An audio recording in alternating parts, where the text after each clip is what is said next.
"Dance," Julian said, alone. 300 people heard it. Not one moved to stop him.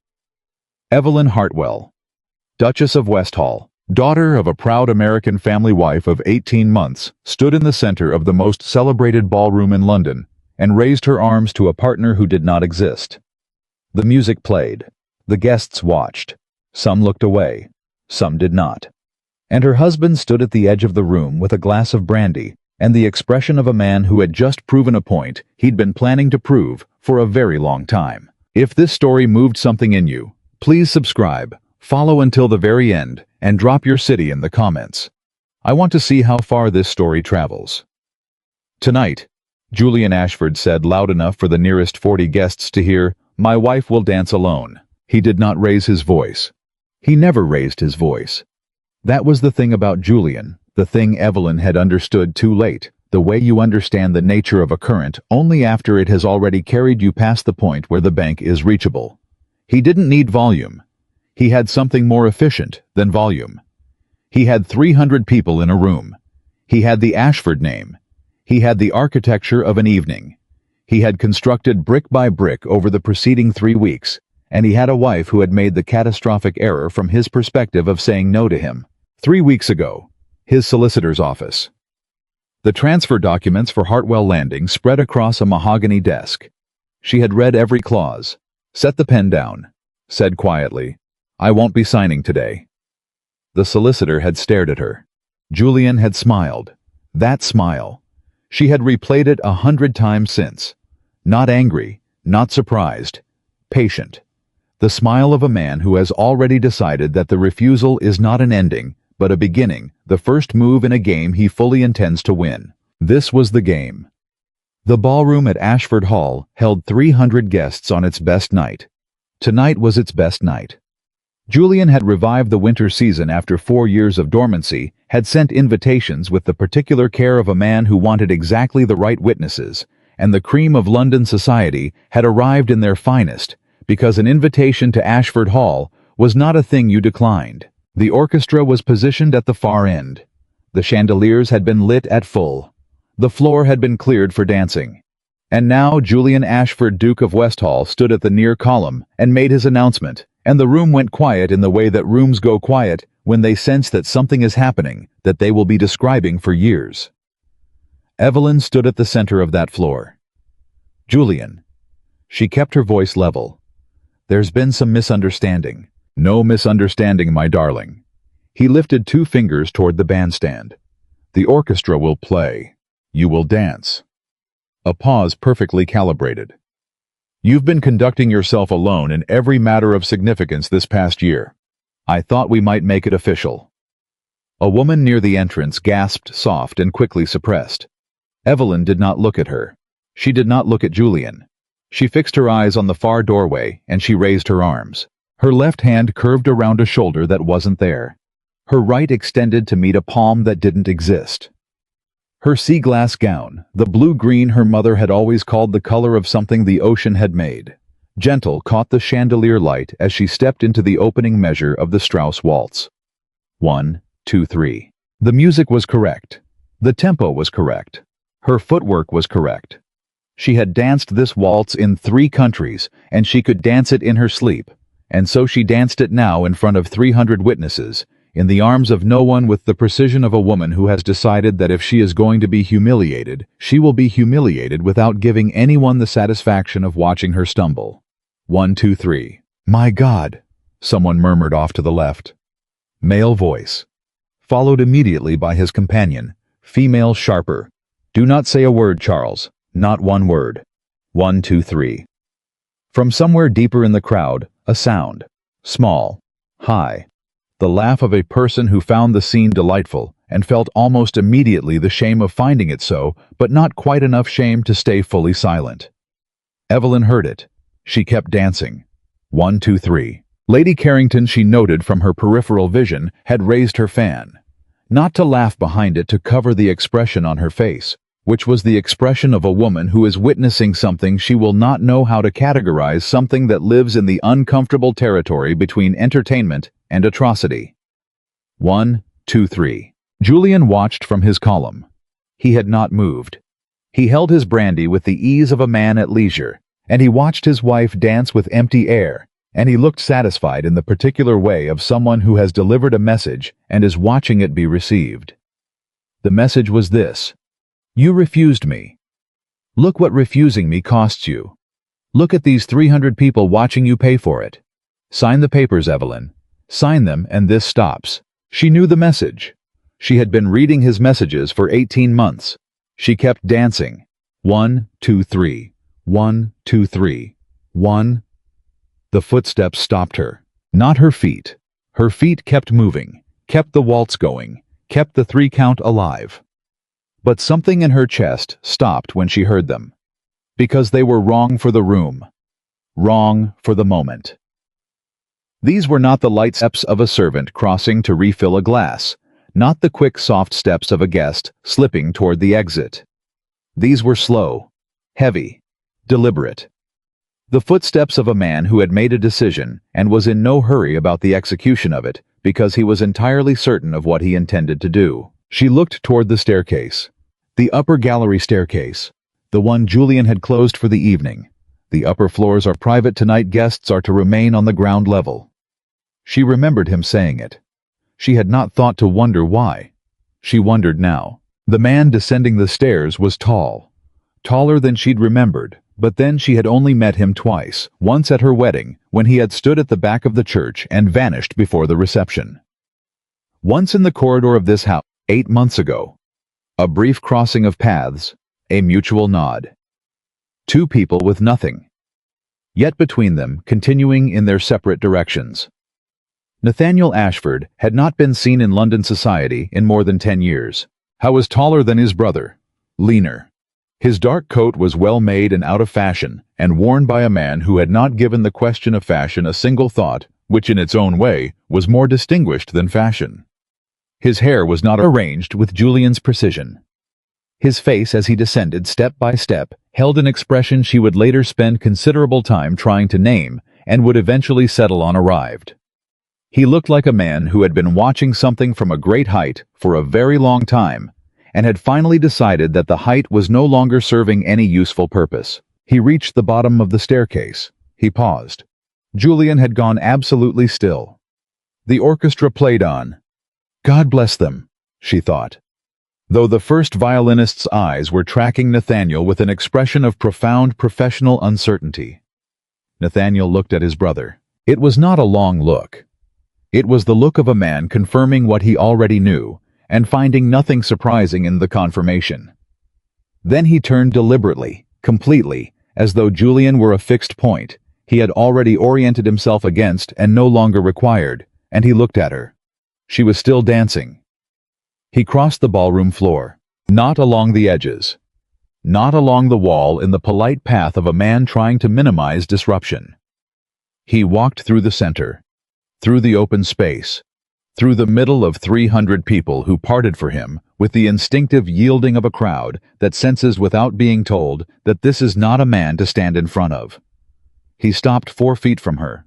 She stopped dancing. The music played for 3 more beats before the conductor, reading the room with the desperate attentiveness of a man trying to keep his employment, brought it to a halt. Silence. Nathaniel Ashford stood before her with his hand extended, palm up, steady as a shelf, and he said quietly, 2 words, just 2 words, barely loud enough for her to hear, certainly not performing them for the room. He said, "Will you?" She looked at his face. Not let me. Not allow me. Not you don't have to do this, step aside. I'll manage it. 2 words that gave the decision entirely back to her. 2 words that assumed she was a person capable of deciding things in a room that had spent the last 20 minutes engineering the removal of that capacity. She placed her hand in his. The sound that moved through the room was the closest thing to silence that 300 people can produce. An intake. A held breath. In several of the faces she passed, she could see them in her peripheral vision. As Nathaniel turned her into the opening of a waltz, she saw something she hadn't expected. Not amusement, not shock. Something that looked in its rawest form like relief. She placed her left hand on his shoulder. He placed his right hand at the small of her back, and she noticed the difference immediately, the way you notice the difference between a hand that holds and a hand that grips. Julian's hand at her back had always been a grip.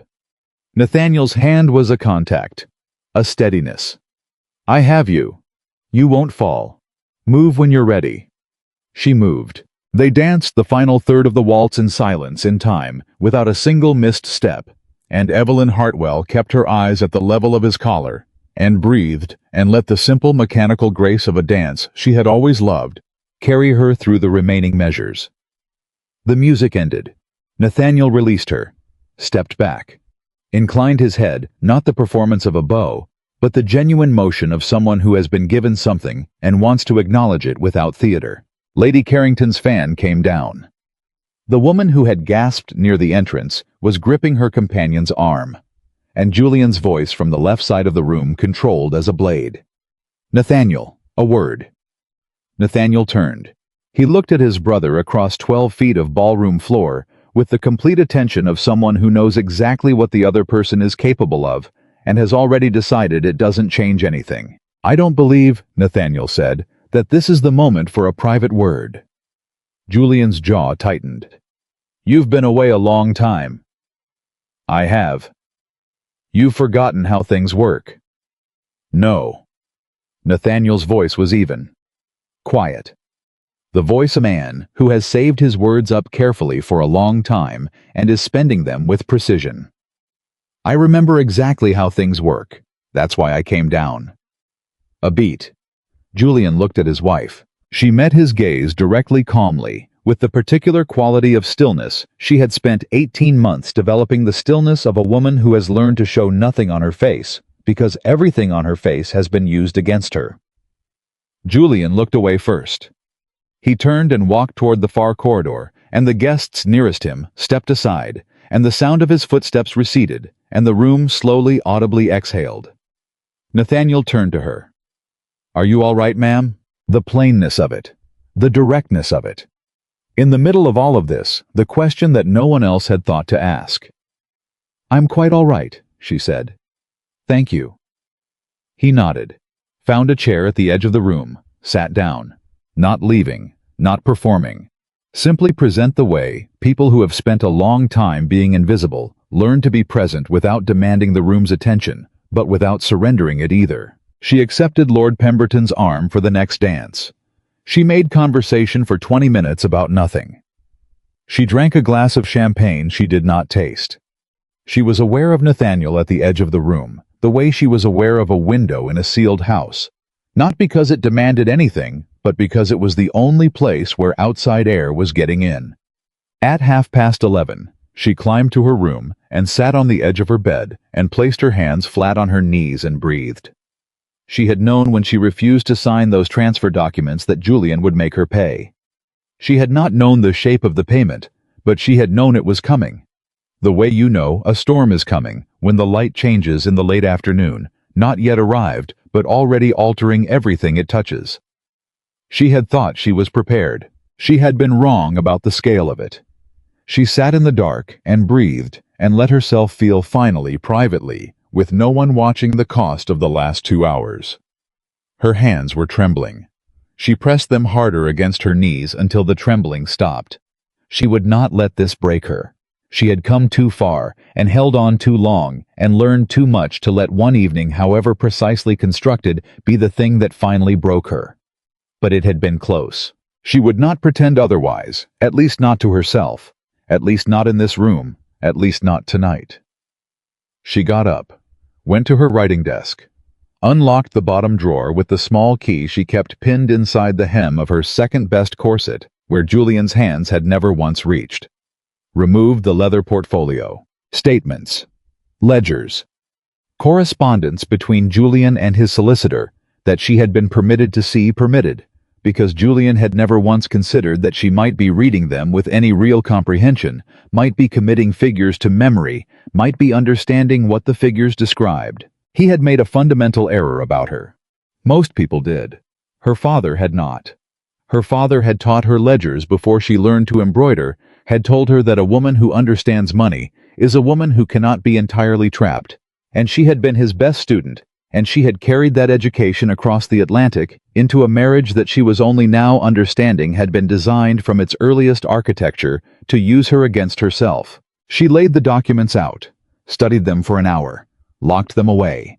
Then she lay down on top of the bed covers in her evening gown, with her sea-glass gloves still on her hands, and she listened to the house settle around her, and from somewhere on the floor below, she heard Julian's voice, the public version saying something smooth to the last departing guests, and then the front door, and then silence, and then his door down the hall, and then faintly from somewhere, she couldn't locate the library. Perhaps the sound of someone turning the pages of a book. She lay still and listened to that small, steady sound until she fell asleep. How was not at breakfast the next morning? Julian was. Julian appeared with the ease of a man who had set an unpleasant business behind him and had no interest in returning to it. He commented on the weather. He mentioned a luncheon. He asked pleasantly whether she had plans for the week. "I thought I might visit Clara Hensley," she said. "That sounds fine," he said. They ate the rest of the meal in a silence that had the brittle, stretched quality of something pulled too tight.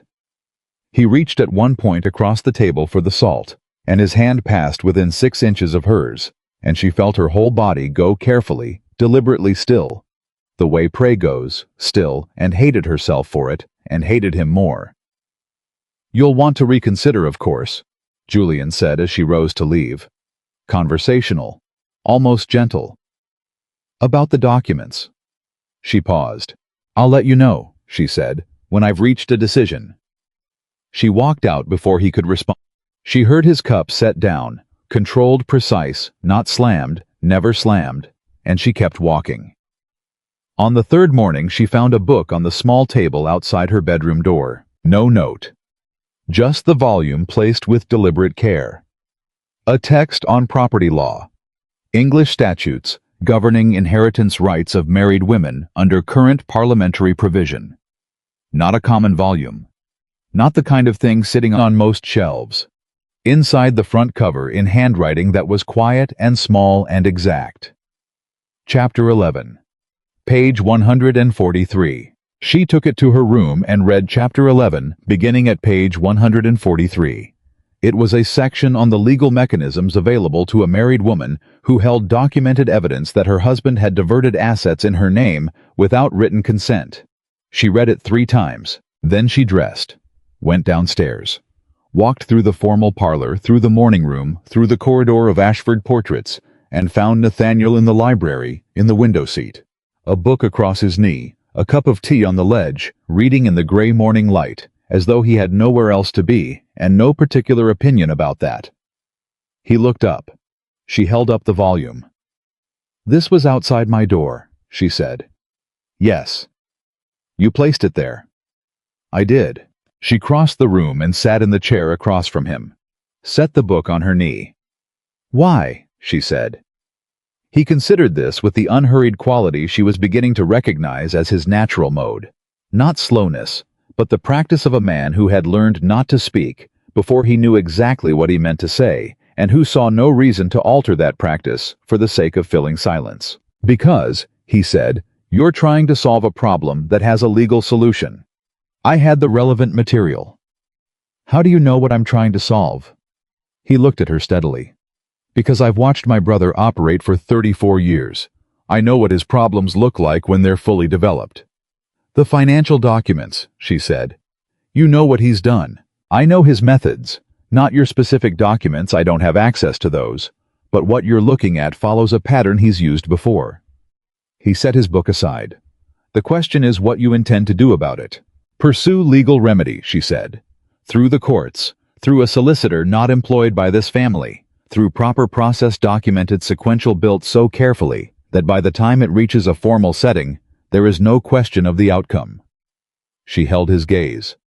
"And Julian cannot know until it is too late for him to prevent it." "That will not be easy," Nathaniel said. "No. He will use everything available to him." "I know. And he has considerable resources." "I know that." She met his eyes. "Are you attempting to discourage me?" "No." He looked at her with that clear reading quality, not cold, not calculating, just accurate. I'm establishing that we both understand what this is. A pause. You need a witness. Someone who can attest to the pattern, who predates your own collection of evidence, who can stand in a formal proceeding and confirm that what you're describing is consistent with an established history. He paused. I can be that witness. The room held its quiet. Julian will call you unstable, she said carefully. He's been building that case for years, Nathaniel said. It's useful. A brother whose reliability can be questioned is a brother whose testimony can be challenged. But there are limits to what that accomplishes in front of a court if the documentation is sufficient. And I believe yours will be. She studied him. Why are you doing this? She said. He was quiet for a moment. He looked out the window, then back at her. Because I came down those stairs too late, he said. And I've spent the last 3 days reckoning with everything else I should have come down for much sooner. He paused. And because I know what it is to have your voice taken from you, I know what it is to want it back. Evelyn looked at Nathaniel Ashford, this man who had been exiled to the margins of his own name, written off, written out, assigned a story that had nothing to do with who he actually was. And she thought about a book placed outside a door without fanfare or explanation, because he had assessed a situation, determined what was needed, and quietly provided it. All right, she said. All right. We'll need to be methodical, sequential. We build this properly in full, and we do not move until the evidence is complete. She folded her hands in her lap. How long have you actually been in this house, Nathaniel? The corner of his mouth moved, the smallest possible version of a smile. Long enough, he said, to know where every document Julian doesn't want found is kept. For the first time in longer than she could remember, Evelyn felt something shift in her chest. Not quite warmth, not yet, but the first distant suggestion of it. The feeling of a door that has been sealed for a very long time, developing very quietly the faintest crack of light along its edge. Then, she said, we begin. Outside London moved through its gray December morning, indifferent and vast. Inside the library, two people who had both been told in different ways, through different methods by the same man, that they did not matter, began the careful, deliberate, and absolutely necessary work of proving him wrong. They began the next morning, not with ceremony, not with a plan laid out in careful steps across a desk.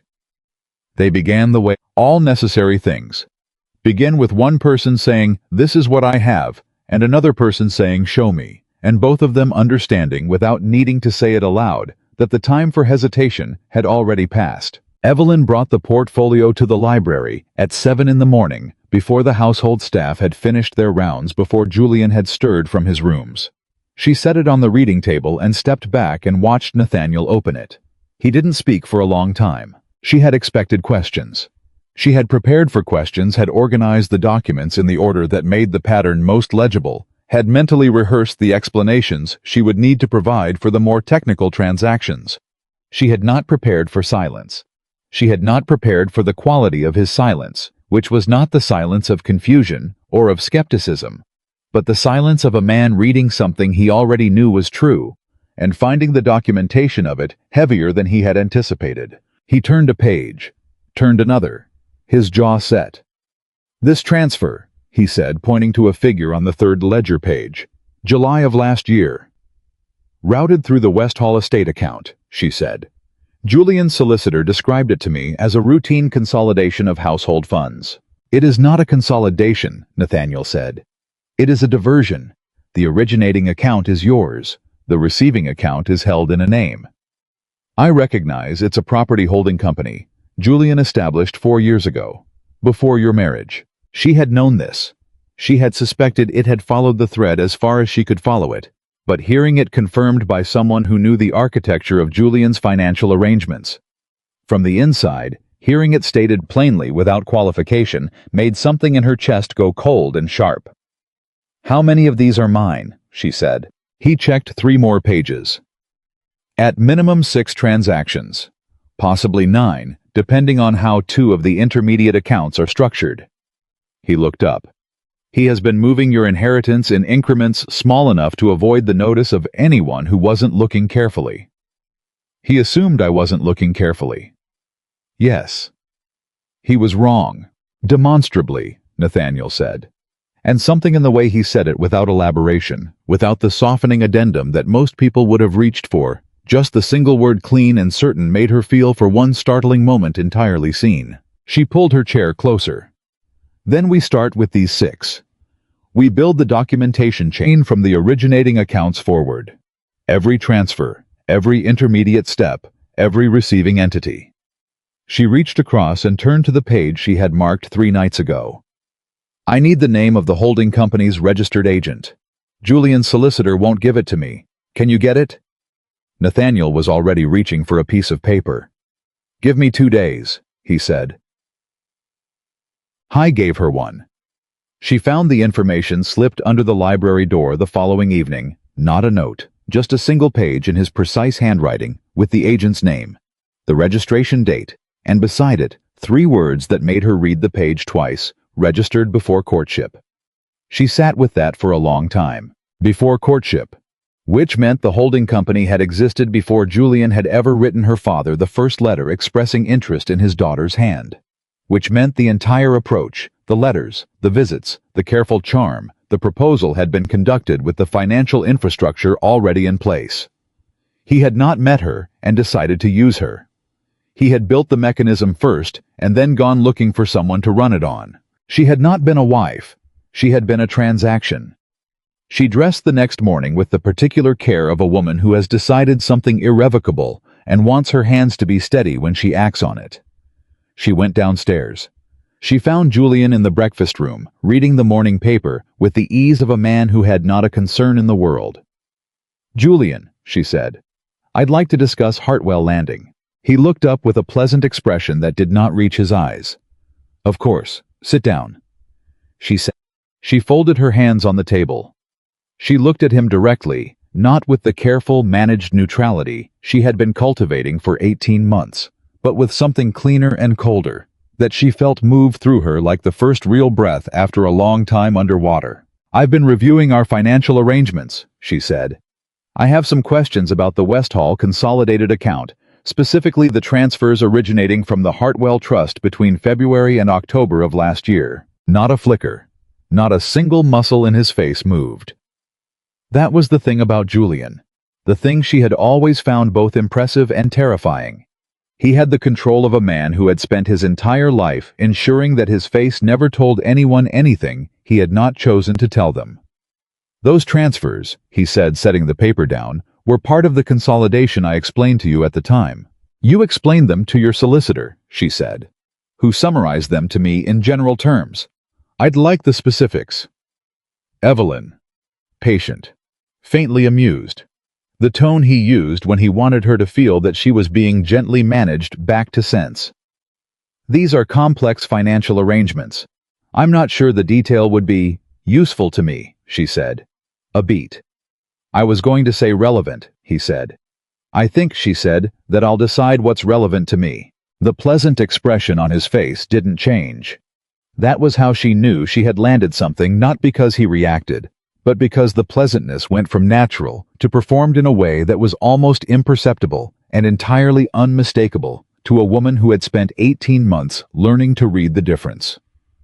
I'll have my solicitor prepare a summary, he said.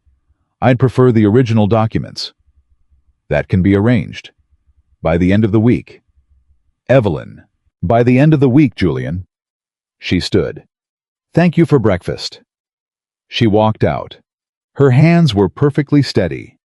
She waited until she reached the corridor, turned the corner, pressed her back against the wall, and let out one long, controlled breath. Her heart was hitting her ribs like a fist on a door. She stood there for 15 seconds counting them, and then she straightened and kept walking. Behind her in the breakfast room, she heard the sound of Julian's newspaper being folded. Precisely. Slowly. The sound of a man organizing his response. Julian moved faster than she'd expected. That was the first miscalculation, or not a miscalculation exactly, more an underestimation of the speed at which he could operate when he felt the ground shift under him. By that evening, his solicitor, a gray-faced man named Whitmore, who had served the Ashford family for 20 years, and whose loyalty was to Julian, rather than to law in any meaningful sense, arrived at the house and was shown into the study. She knew because she heard his name announced by the footman. She was in the upstairs corridor when it happened, and she stood very still and listened to the study door close, and then she went to find Nathaniel. He was in the east sitting room, a room she had rarely entered, tucked at the back of the house, the kind of room that existed in large houses without anyone remembering quite why. He looked up when she came in.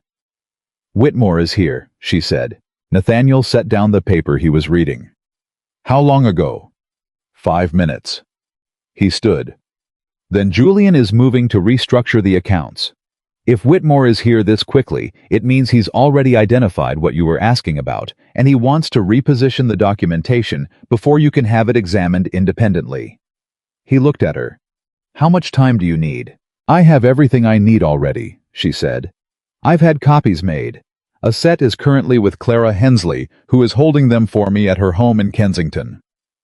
She watched something move across his face, something that might on another man have been surprise, but on Nathaniel resolved almost immediately into something that looked more like recalibration.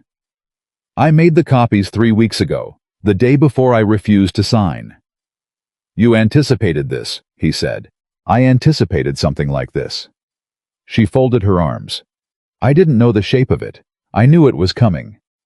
He was quiet for a moment. "Who is your solicitor?" "I don't have one yet. That's the next step." "There's a man named Aldridge," Nathaniel said. "Edmund Aldridge. He practices in the city.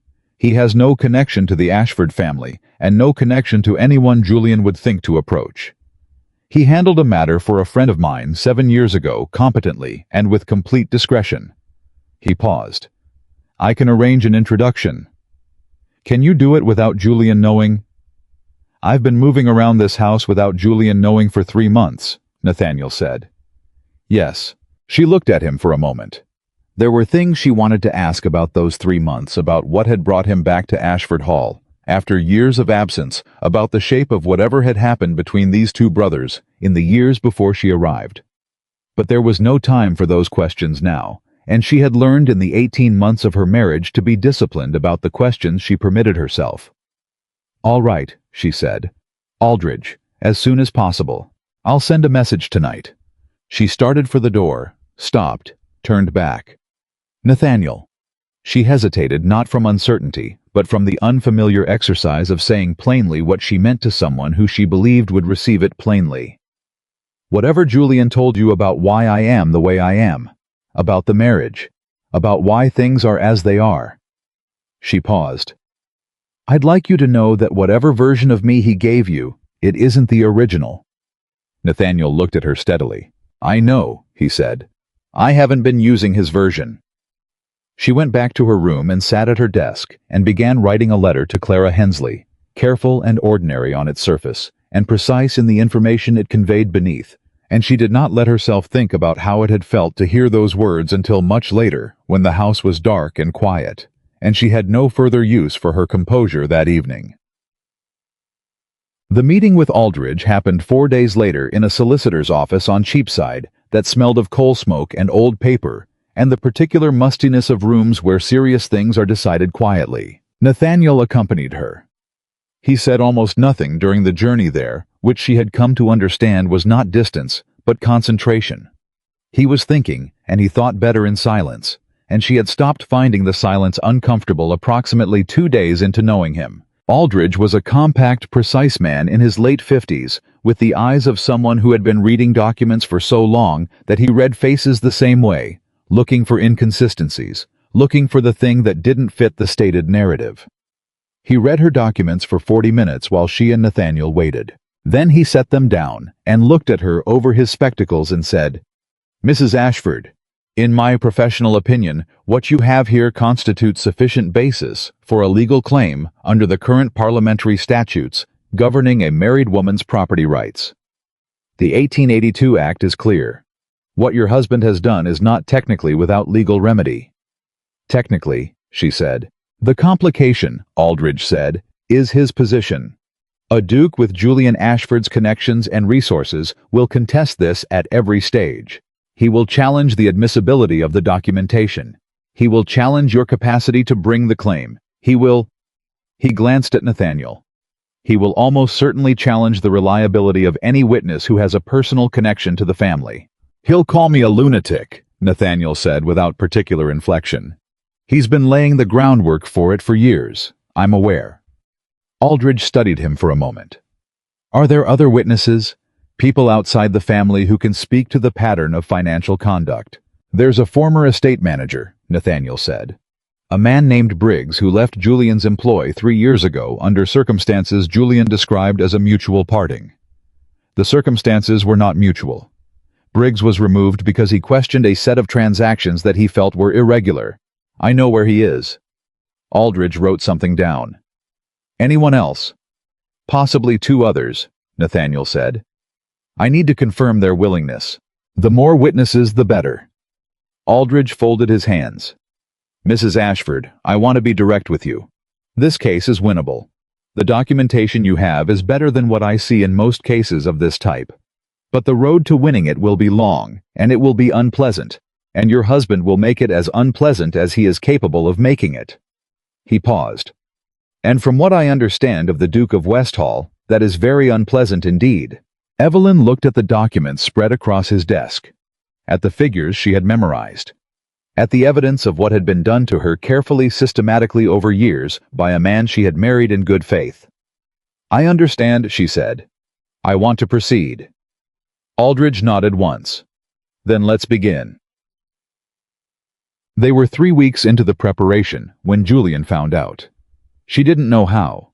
She had been careful, they had both been careful, but Julian had resources she hadn't fully mapped, and more importantly, he had the particular intelligence of a man whose survival has always depended on knowing what people around him were doing before they were ready for him to know it. She was in the library when he came to find her. He closed the door behind him. That was the first signal. Julian never closed doors. He believed in the appearance of openness, of nothing to hide. He stood with his back against the door and looked at her with an expression she had never seen on his face before. Not anger. Anger she knew. Anger she had learned to navigate. This was something beneath anger. Something colder and more fundamental. This was a man looking at a situation that has not developed as he calculated and trying in real time to determine the correct response. Aldridge, he said. She kept her face neutral. Julian. You've retained Edmund Aldridge. That's correct. Evelyn. He crossed his arms. I'm going to give you one opportunity to reconsider what you're doing before this becomes something neither of us can walk back from. I appreciate that, she said. But I don't think there's anything to reconsider.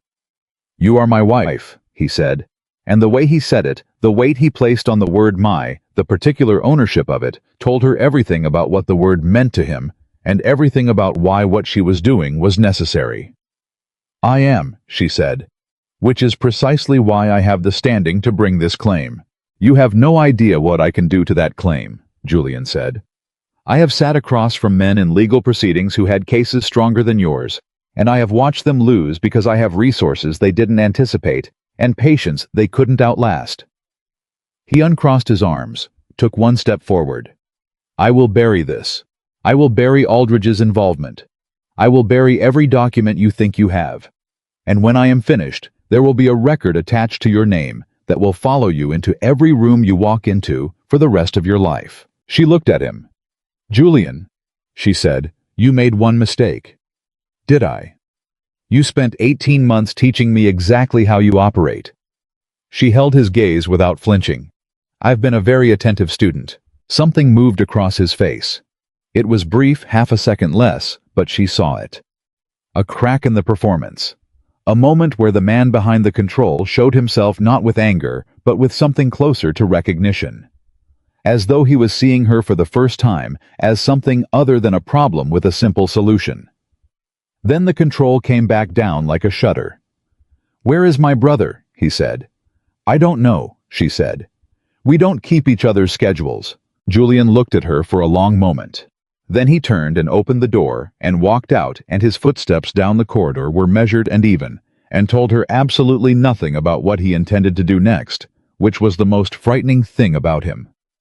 She waited until she heard him reach the far end of the corridor. Then she stood up, went to the desk, and wrote a single line on a piece of paper. She folded it twice. She went to the east sitting room. Nathaniel was there. She handed him the note without a word. He read it. His expression didn't change, but something in his posture shifted, a subtle realignment, the kind of adjustment a person makes when they move from waiting to ready. The note said, "He knows. We need to move faster." Nathaniel looked up. "How much faster?" "As fast as Aldridge can manage." "There's something else," Nathaniel said. He reached into the inside pocket of his coat and removed a folded document she hadn't seen before. "I received this morning. I was going to tell you this evening." He held it out. She unfolded it. It was a legal notice, filed by Julian's solicitor. A petition to the court regarding the mental competency of one Nathaniel James Ashford, citing a history of nervous disorder, social withdrawal, and erratic behavior, inconsistent with a reliable civil function. The date on the filing was 4 days ago. 4 days ago. Before Julian had come to the library. Before he had said, "Where is my brother?" with that particular quality of control. He hadn't been reacting to what she'd done. He had already been moving. The visit to the library had been performance, the appearance of confrontation, designed to make her feel she had just triggered his response, when in fact, his response had already been in motion for days. She lowered the document. "He filed this before he confronted me," she said. "Yes. He already knew about Aldridge when he came to the library. He was—" She stopped, processed. "He was watching me, to see how I'd react, to see what I'd reveal." "Yes," Nathaniel said again. "And now he has two problems to manage instead of one. He'll go after the competency filing first, because he thinks it removes my testimony. Without my testimony, the witnesses I've identified become harder to place in the correct context. Without the context, your documentation, however complete, becomes a wife's complaint about complicated financial arrangements she doesn't fully understand." He paused. "That's his theory." "Is he right?" she said. Nathaniel met her eyes. "He hasn't been right about me in 34 years, he said. "I see no reason to start now." She looked at the petition in her hands, at Julian's solicitor's careful legal language wrapping the attempt to silence his own brother in the clean, neutral vocabulary of concern for a family member's well-being. She thought about what it must have cost Nathaniel to read this. Not financially, not strategically, personally. To see in formal legal language the story his brother had been constructing about him. The story designed to make sure that when Nathaniel spoke, no one would believe what he said. "Nathaniel," she said carefully, "are you all right?" He was quiet for a moment. "I've known this was coming for a long time," he said. "Julian has been building this particular case since I came back to London. I anticipated it." He paused. "Anticipating something and holding the document in your hands are not, it turns out, precisely the same experience." "No," she said. "They're not." They stood in the east sitting room in the quiet of the house, and she thought about how long he had been in this house before her, through her marriage, watching. Saying nothing. Building his own careful architecture of evidence and patience. And she thought about what it must be like to watch someone you share blood with construct the systematic dismantling of everything around them, and be unable for whatever reason to stop it until now. "We're going to answer this," she said. "The competency petition. We're going to answer it before it progresses a single step further. I want to talk to Aldridge tomorrow." Tomorrow is Sunday. Then Monday, first thing Monday. She folded the petition and handed it back to him. "Julian thinks removing your testimony removes our case, which means our most important task right now is to make your testimony unassailable." She looked at him. "Tell me everything. Everything that's relevant. Everything Julian has said about you. Everything that's happened between you and him in the years before I arrived. Everything I would need to know to defend you in that courtroom." Something crossed his face. Something she hadn't seen there before. Not the usual steadiness, not the careful precision of a man choosing his words, but something rawer and more unguarded. The look of a person being asked a question they had stopped expecting anyone to ask. "That," he said quietly, "is a long conversation." "I know," she said. "I have time." He sat down. She sat across from him. Outside London went about its grey afternoon, and inside the east sitting room, Nathaniel Ashford began to speak, not in the careful, measured sentences she had come to expect from him, but at length with the particular quality of a man who has been silent for so long that the words once started find their own momentum. He told her about the accident. He was 19, returning from a friend's estate in the countryside when the carriage lost a wheel on a rain-slicked road. He had survived. 3 others in the carriage had not. He had not spoken for 14 months after. Not because of any physical injury to his throat or his voice, but because the silence had settled over him like something he didn't know how to remove, and because in the months of his silence, he had discovered something that disturbed him profoundly. No one missed what he said. People spoke around him, over him, past him. Julian managed the family affairs without consulting him. The household ran without his input. His presence in a room was noted and then forgotten, and he found to his own quiet astonishment that the forgotten presence was more useful than the noticed one had ever been. He saw things, he heard things, he learned things about how Julian operated, about the nature of the decisions being made in his name and with his inheritance, that he never would have learned had he been visible. So he had remained in some fashion invisible, by choice, by strategy, by a combination of genuine withdrawal and deliberate cultivation of the impression his brother preferred to have of him. He needed me to be unreliable, Nathaniel said. From the beginning, long before the accident, I was the younger son, the heir he hadn't anticipated having to deal with after our father showed signs of favoring me in certain matters. Making me unreliable was useful to him. The accident gave him language for it. I allowed the language to stand because the invisibility it afforded me was for a long time the only protection I had. Evelyn listened. "Why did you come back?" she said when he had been quiet for a moment. 3 months ago. Why come back to London, to this house at this specific time? He looked at the far wall. "Because I heard," he said, "from the estate manager in the country from Briggs before he left. Actually, what Julian was doing with your inheritance. And I thought—" He stopped, started again. "I thought that there is a difference between allowing someone to believe you are incapable because it protects you and remaining silent while they use that protection to harm someone else." He paused. I had reached the limit of what I was willing to remain silent about. She thought about that for a long time. "The night of the ball," she said. "Coming down those stairs. How long were you standing at the top of them before you came down?" The corner of his mouth moved. "Not long," he said. The decision had already been made. She nodded slowly. "I'm going to ask you to do something that you will find uncomfortable," she said. "I'm going to ask you to be visible, completely visible in a way you haven't been for a very long time. Not just in a courtroom, but before that, socially, publicly. In the weeks before the formal proceeding, I need Julian's characterization of you to be contradicted by the direct observation of people who matter." She held his gaze. "I need people to see you and find nothing of what he has described." Nathaniel was quiet. "You're asking me to go back into rooms I've avoided for 10 years, he said. "Yes.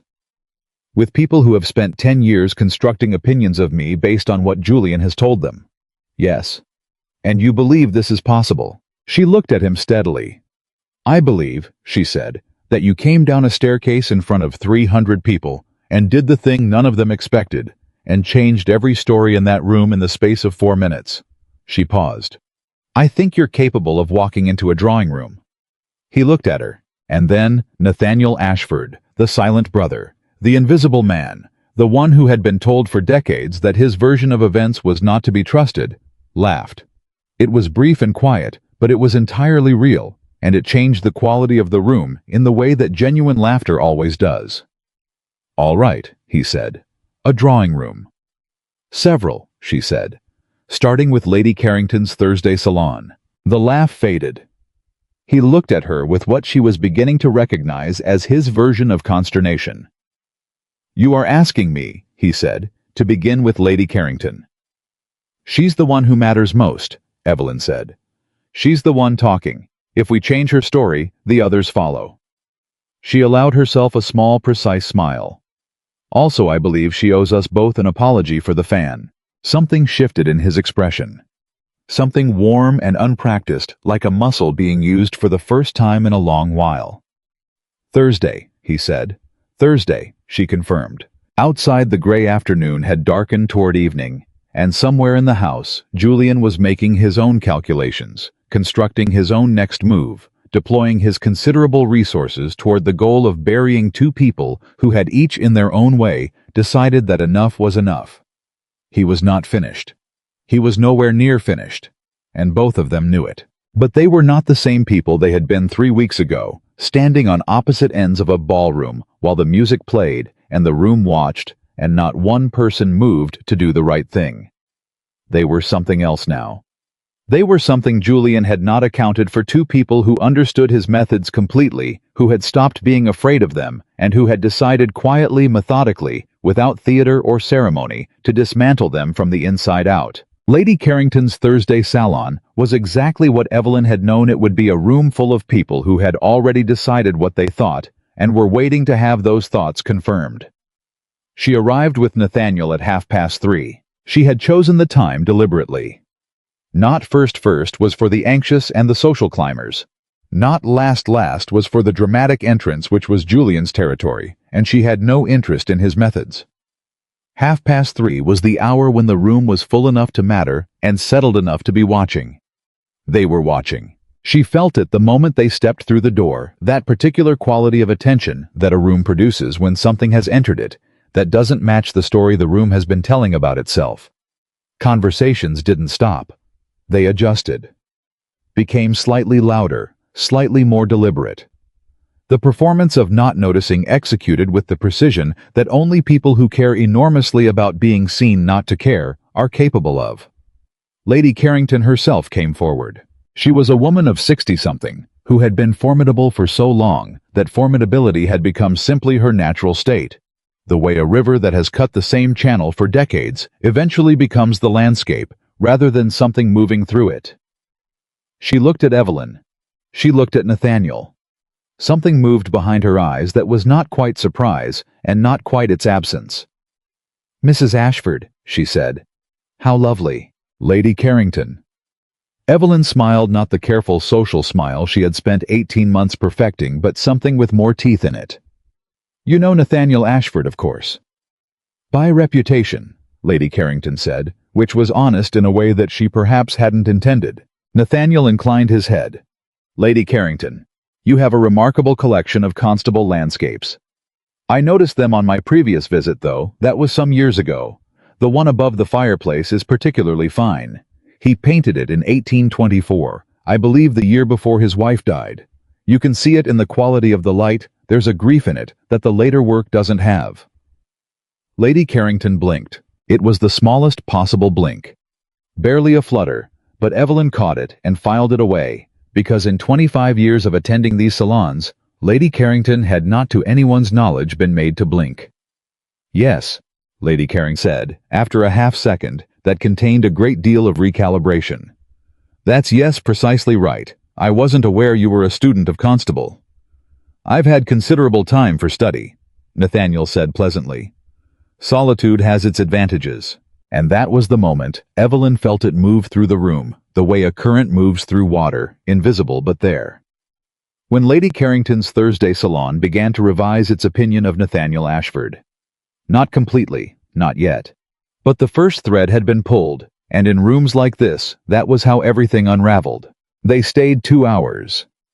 Nathaniel spoke when spoken to, and occasionally when not always with that same precision. Always with the quality of a man who had been paying close attention to the world for a long time, from a position where the world had not been paying close attention to him. He was calm, where Julian was charming. He was direct, where Julian was smooth. And Evelyn watched the room take him in, watched the recalibration happening behind polite faces, watched people doing the quiet arithmetic of what they had been told about this man versus what they were observing with their own eyes. By the time they left, Lady Carrington had touched Nathaniel's arm twice. Once to redirect his attention to a painting across the room. Once, for no discernible reason. In the carriage afterward, Evelyn said nothing for a full minute. Then, "The constable. Did you actually know that about the painting?" "I did," Nathaniel said. "I've been studying art for years. There is, as I mentioned, considerable time in solitude." "You knew it would land exactly as it did." He looked at her. "I knew Lady Carrington has been collecting constable for 30 years, and that no one in her circle has ever said anything more specific about it than that they find it very pretty." He paused. "People who love something, and have never been seen loving it correctly, are very susceptible to being seen correctly." Evelyn thought about that for longer than the observation probably required. "You," she said, "are considerably more strategic than you look." "I look like a man who doesn't talk much," he said. "It has never been a difficult impression to maintain." She turned to the window, and for the first time in a very long time, she smiled. Not the managed, careful version, but the real one, the one that used muscles she had stopped exercising sometime in the first 6 months of her marriage. It felt strange and necessary. Like setting down something heavy that she had been carrying so long she had forgotten she was carrying it. The hearing on the competency petition was set for a Tuesday 3 weeks out. Aldridge had moved with impressive speed. His response to Julian's filing ran 47 pages and cited 6 precedents, and he delivered it to Evelyn on a Friday morning with the quiet satisfaction of a craftsman presenting finished work. "The petition is thin," he told her. "Julian's solicitor filed it quickly, which means he filed it imprecisely. The grounds cited are general and largely unsubstantiated. We have 3 witnesses prepared to attest to Mr. Ashford's competency, 2 of them entirely independent of the family. One of them a physician who examined him 4 years ago at Julian's own request and found nothing to report." Evelyn looked up from the document. "Julian commissioned a medical examination." "He did. I suspect he was attempting to establish grounds even then, and the physician declined to provide them." Aldridge folded his hands. "The physician, a Dr. Marcus Hewitt, has agreed to testify. He was not pleased when contacted to discover that his examination was being cited as background to a competency claim that his actual findings do not support." "Julian used the existence of an examination he didn't pass to imply there was something worth examining," Evelyn said. "Precisely." She sat with that for a moment, the architecture of it, the layers. Julian had commissioned the examination anticipating that a record of concern would be useful later, regardless of the outcome. He had built the suggestion of instability, without needing the substance of it, trusting that people would fill in what they feared. She thought about how long he had been building this. Not just since Nathaniel came back. Not just since her refusal to sign. For years. Quietly. The way you build a wall 1 brick at a time, each brick individually, unremarkable, the whole structure only visible from a distance. "He's been patient," she said. "He has," Aldridge agreed. "You'll need to be more so." That same afternoon, Julian called her into the study. Howe was standing when she arrived. Not seated at the desk, not in the posture of a man conducting ordinary business, but standing at the window with his back to the door, which was a thing he did when he wanted the conversation to feel like it had been arranged on his terms. She had catalogued this. She had catalogued everything. "Close the door," he said. She closed it. "Sit down." She remained standing. He turned. He looked at her for a moment with an expression that she might in the early months of the marriage have interpreted as hurt. She did not interpret it that way now. "I want you to understand something," he said. "What I'm doing with Nathaniel the petition is not a punishment. It is a protection. For him and for this family. Julian. He is not well, Evelyn. He has not been well for a long time, and whatever he has told you, whatever version of himself he has presented to you in these past weeks, it is not reliable. He is a man who lost years of his life to silence and isolation and came back changed in ways that I have tried repeatedly to address. He told me about the medical examination," she said. Silence. "The one you commissioned," she continued. "The one where the physician found nothing to report. The one you are now using as evidence of concern despite the fact that it produced no findings of concern." She looked at him steadily. "Dr. Hewitt has agreed to testify to what he actually found, which is to say nothing." Julian's expression didn't change. The performance held. But something behind his eyes shifted a tiny, almost imperceptible movement. like the surface of a deep body of water, registering something that happened far below. "You've been thorough," he said. "I've been paying attention," she said. "I've had good reason to pay attention." "Evelyn." He crossed the room. He stopped 6 feet from her, close enough to be present, far enough to retain the appearance of restraint. "I am offering you an opportunity right now. Stop this. Pull back from Aldridge. Remove Nathaniel from whatever role he's playing in your arrangements. Sign the transfer for Hartwell Landing, and I will withdraw the competency petition, and we will manage this privately as a family. Reach a formal setting." She looked at him. "Sign the property over to you," she said, "and you'll leave Nathaniel alone. It's a fair exchange." "It isn't an exchange," she said. "It's a ransom." His jaw tightened. One small movement. There and gone. "Think about what you're doing," he said quietly. "Think about what you will lose. Your position. Your standing in this society. Everything that comes with the Ashford name gone. Because you insisted on a fight you cannot win." "You keep telling me I can't win," she said. "And yet, here we are 3 weeks from a hearing, and your solicitor has filed a petition that Dr. Hewitt is about to dismantle publicly." She tilted her head slightly. "If I can't win Julian, why are you in this room offering me a way out?" He looked at her for a long, still moment. Then he walked back to the window. "Get out," he said, quietly, without heat. Which was worse than anger always had been, because anger could be navigated, and this could not. She got out.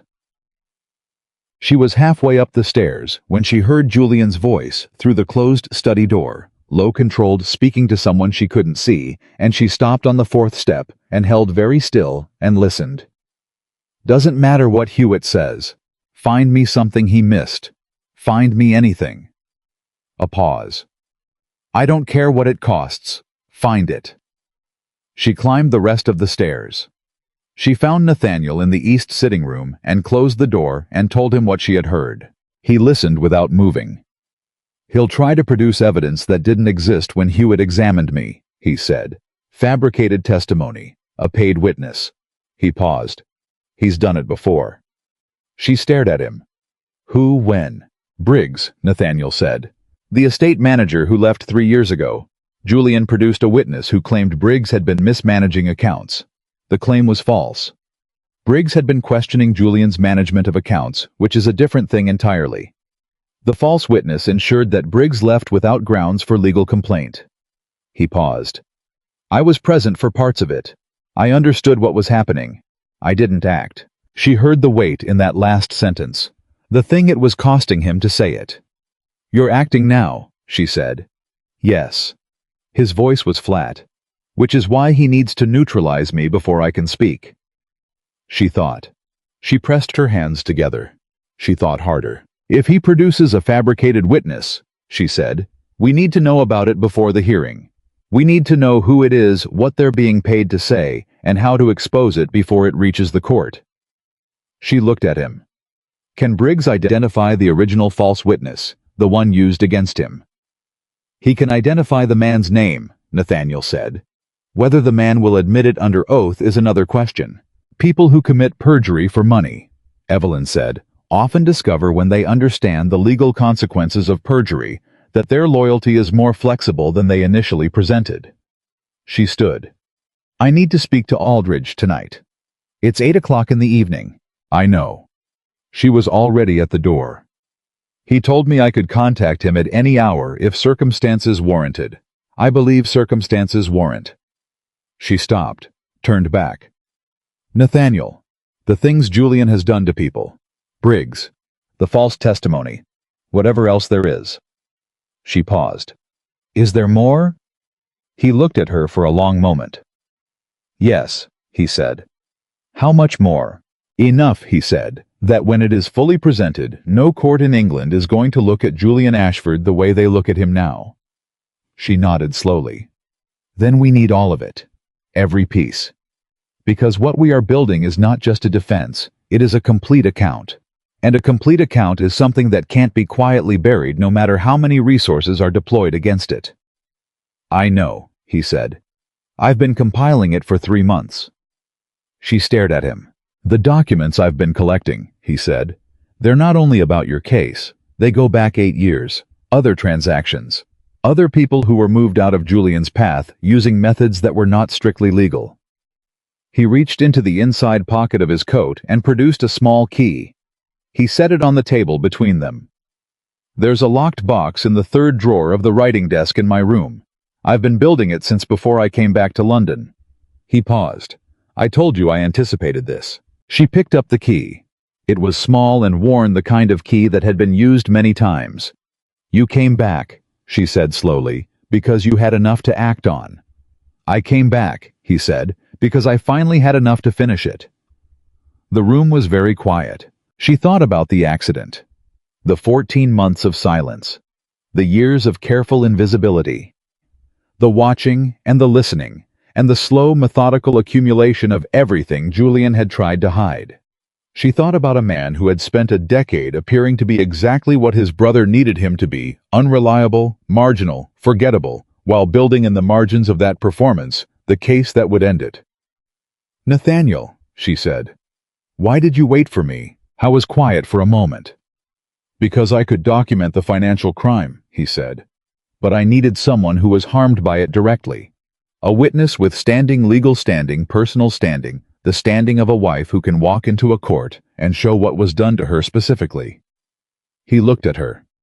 "I could not bring this case without you. I was waiting for you to be ready to bring it." She absorbed this. "You knew," she said. "When I refused to sign the transfer documents, you knew that was the moment." "I hoped it was," he said.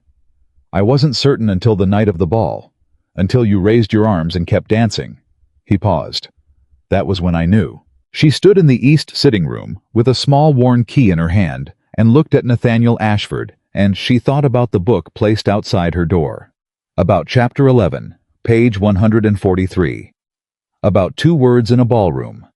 About every small, precise, unhurried act of a man who had been planning this for years, and had still managed to make each individual moment feel like a choice, freely made, rather than a step in a sequence.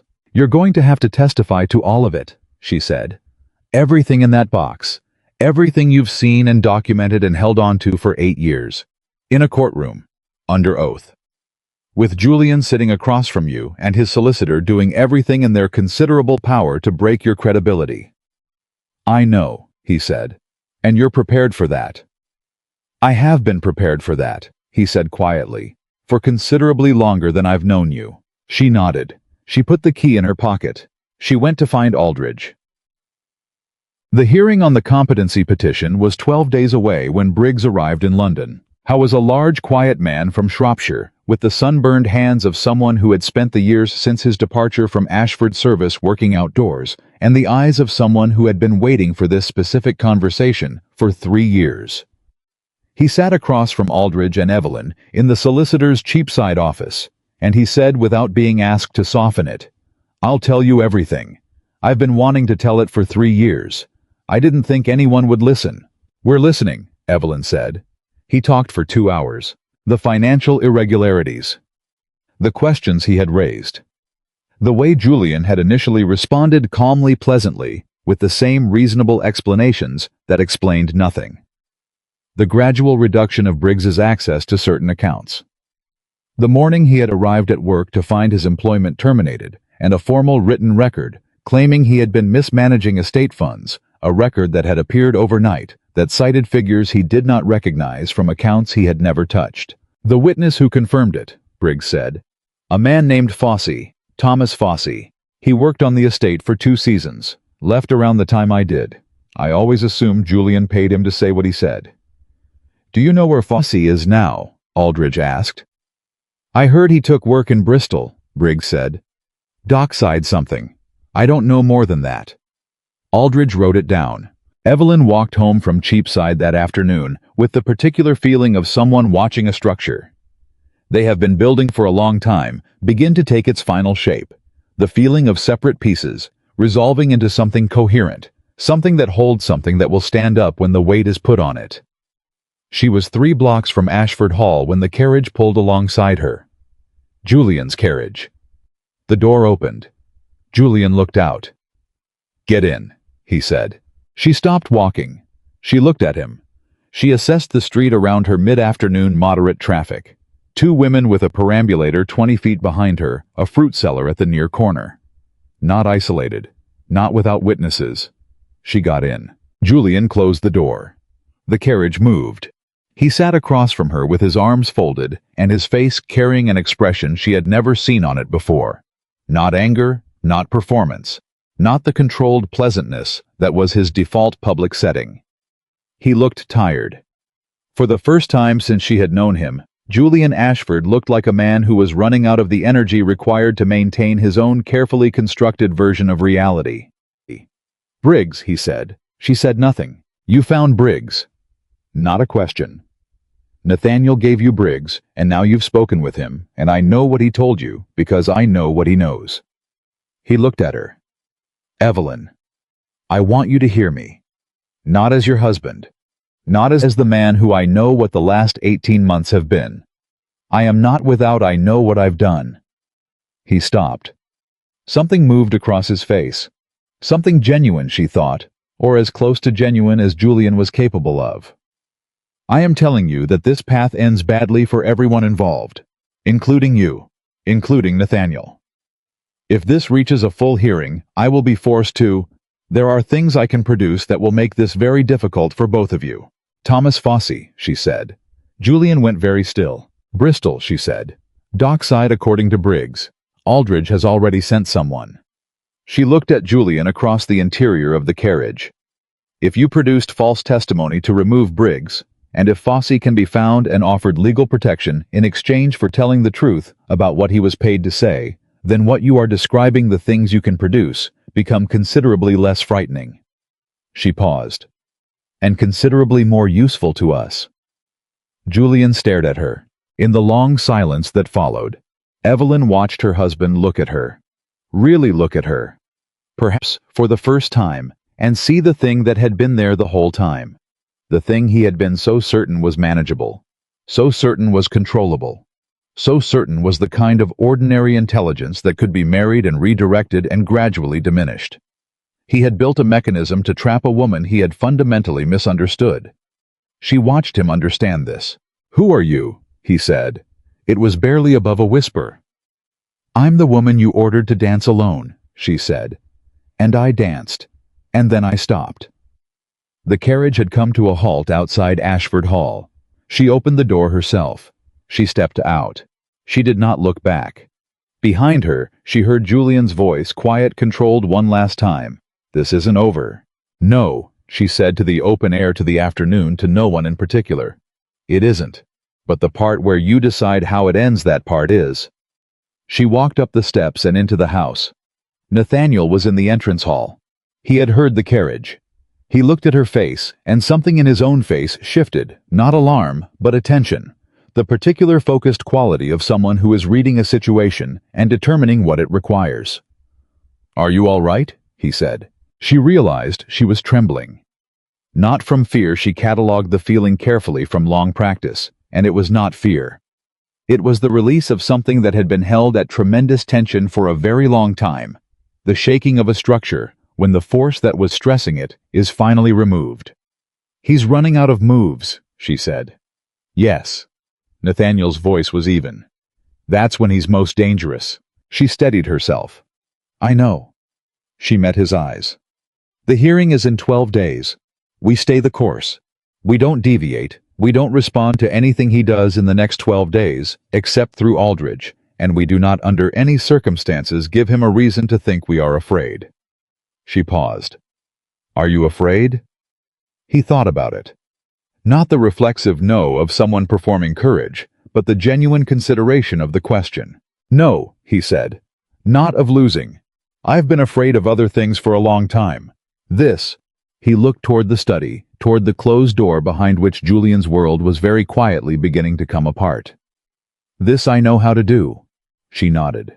They stood in the entrance hall of Ashford Hall in the late afternoon quiet. 2 people, 12 days from the moment that would determine everything, and neither of them spoke, and neither of them needed to, because they had reached the particular point in a long and difficult undertaking where the work is done and the outcome is in the hands of something larger than either of them, and all that remains is to stand and hold and not break in the final stretch. And then Evelyn said, "I need to tell you something." He waited. "When you came down those stairs," she said, "I had been standing in that ballroom for 4 minutes. I had counted them. I was counting them the way you count things when you need to stay very far away from how you're feeling, because the feeling is too large for the moment." She paused. 4 minutes. And in those 4 minutes, not one person in that room moved. She looked at him. "And then you moved. And the entire everything, the entire weight of what I had been carrying for 18 months, not just that night I felt it shift." She stopped. "I don't know what I would have done if you hadn't come down." Nathaniel was quiet for a moment. "You would have finished the waltz," he said. "And then you would have gone upstairs and unlocked that drawer and kept working." He looked at her steadily. "You didn't need me to save you, Evelyn. You needed a witness, someone who could see what was actually there." She thought about that, about the difference between rescue and witness, about how much smaller the first was than the second, and how much more in the end the second cost. "Is that why you came down?" she said. "To be a witness."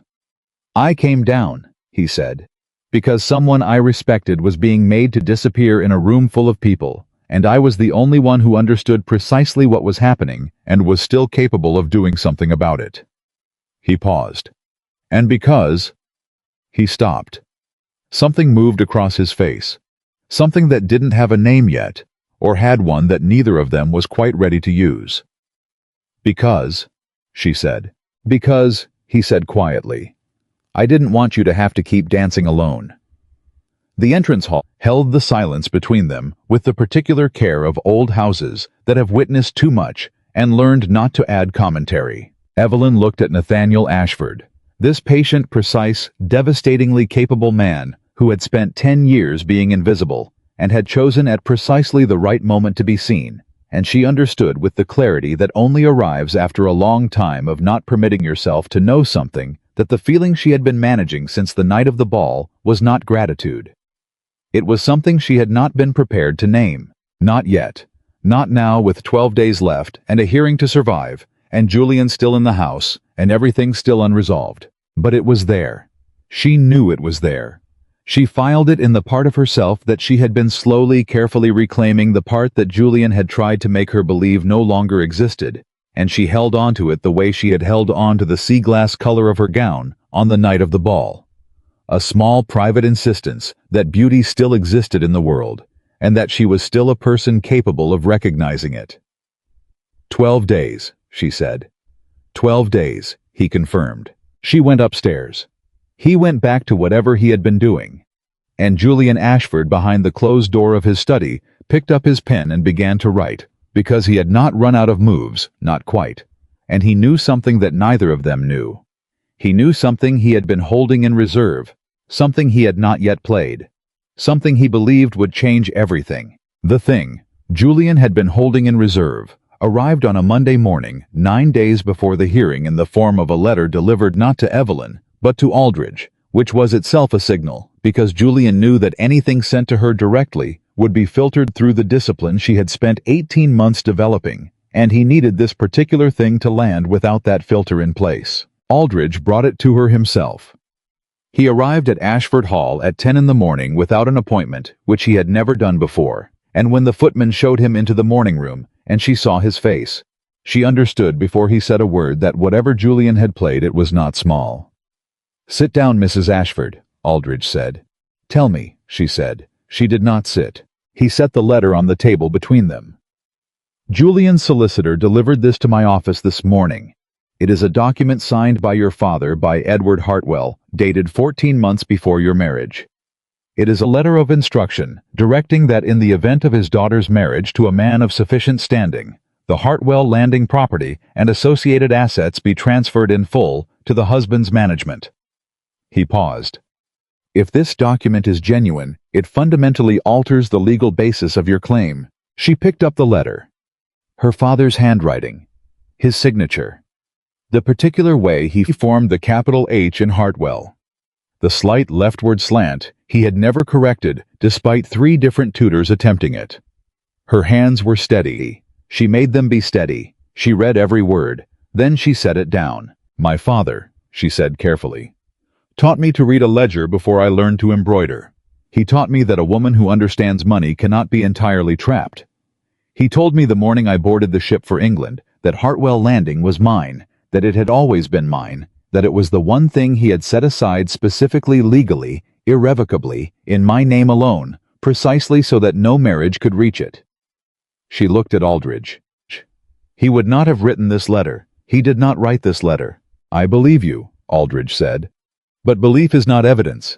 We need to prove it's a forgery, and we need to prove it before the hearing, or this document becomes the foundation of Julian's counter-argument, and the basis of our claim collapses." She looked at the letter again, at her father's handwriting, at the signature she had seen on 100 letters, 100 birthday cards, the deed to the house in Virginia where she had grown up. Something was wrong with it. She couldn't name it immediately. It was a feeling.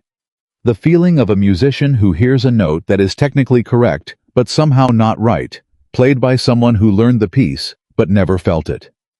The handwriting was accurate. The signature was accurate. But there was a quality to it, something in the pressure of the pen, the way the letters connected, that felt like someone who had studied Edward Hartwell's hand very carefully, and reproduced it very well, and yet had not managed to reproduce the thing underneath the hand, the thing that makes handwriting personal rather than merely accurate. "I need to write to my father's solicitor in Virginia," she said. "James Whitfield. He has every document my father ever signed going back 20 years. I need him to look at this and tell me what he sees." She paused. "How quickly can a letter reach Virginia?" 3 weeks minimum, Aldridge said. "The hearing is in 9 days. Then I need another way," she thought. "My father's physician, Dr. Carver in Richmond. He corresponded with my father throughout the last 2 years of his life. My father's eyesight was deteriorating, and it affected his handwriting in specific ways that Dr. Carver documented in his medical records. If Julian forged this letter, he forged it before my father's eyesight deteriorated, and the signature should show it." Aldridge leaned forward. "Explain." "In the last 18 months of my father's life, his right hand tremor increased as his eyesight failed. He was compensating, pressing harder because he couldn't see clearly how much pressure he was applying. His signature in that period has a different weight to it than his earlier signatures. Heavier, more deliberate." She pointed to the letter on the table. "This signature is light, controlled. It matches his handwriting from 5 or 6 years ago, not from 14 months before my marriage." She looked up. "This letter was not written when it claims to have been written, and Dr. Carver's medical records can establish the timeline of my father's physical deterioration and prove it." Aldridge stared at her. "Can you get those records?" he said. "I can get a sworn statement from Dr. Carver within a week if I telegraph him today." She was already moving toward the door. "I need access to the telegraph office, now. Mrs. Ashford." Aldridge's voice stopped her. "There is one more thing." He paused. "The letter also contains a reference to a conversation between your father and Julian that allegedly took place in Virginia 18 months before your marriage. Julian is prepared to testify that he traveled to Virginia specifically to meet with your father, and that this letter was the result of that conversation." He met her eyes. "Did Julian ever travel to Virginia before your courtship began?" She thought back. Searched her memory with the methodical care she brought to everything. "No," she said. "I would have known. My father mentioned every visitor. He took visitors seriously. He prepared for them. He talked about them afterward. Julian was never in Virginia before the formal courtship letters began." "Can you prove it?" "Our housekeeper in Virginia," she said immediately. "Mrs. Adeline Cole. She has kept a visitor's log for 30 years. Every person who came to that house is recorded. If Julian is not in that log, he was never there." She paused. "She's 81 years old and has a memory like a courthouse file." "A sworn statement from Mrs. Cole," Aldridge said. "And from Dr. Carver," she said. "Both, within the week." She looked at Aldridge steadily. "Julian made a mistake. He forged a document that required him to have been somewhere he was never. And he forged his signature from a period he chose because the handwriting was cleaner, not understanding that the cleanliness itself is the evidence against him." She paused. "He studied my father's handwriting. He didn't study my father. She sent 2 telegrams from the post office on Fleet Street within the hour, and then she walked back to Ashford Hall and found Nathaniel and told him everything. He listened without interrupting. When she finished, he said, "He's been planning this since before you refused to sign. The forgery would have taken time, the paper, the ink, the study of your father's handwriting. He had this prepared as a final measure, which means he anticipated that I might get far enough to require a final measure," she said. "Yes." A pause. He underestimated how far. She sat down.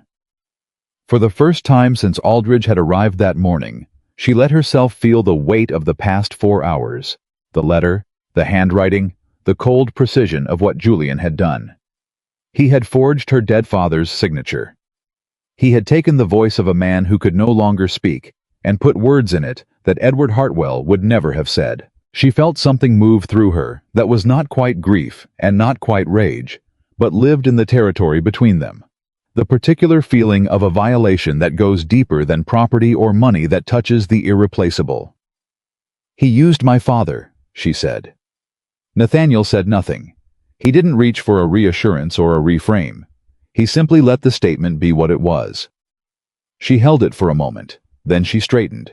"I used my father," she said again, "and I am going to make sure that when this is over, that fact is part of the public record. Not buried in legal findings, not summarized in a solicitor's brief. On the record, stated plainly where it cannot be quietly set aside." Her voice was even. "No one who reads the account of this case is going to miss what he did." The responses from Virginia arrived in 6 days.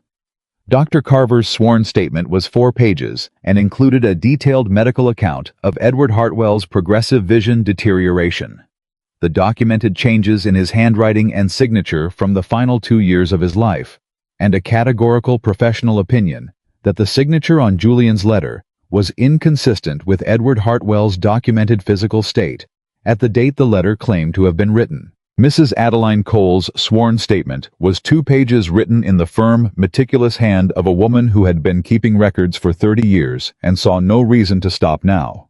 It confirmed that no visitor by the name of Julian Ashford, or any variation of that name, had been received at the Hartwell residence in the 5 years preceding Edward Hartwell's death.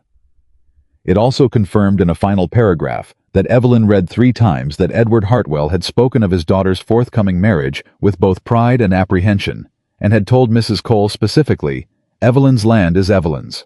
I've made sure of it. No man she marries will ever have a claim on it.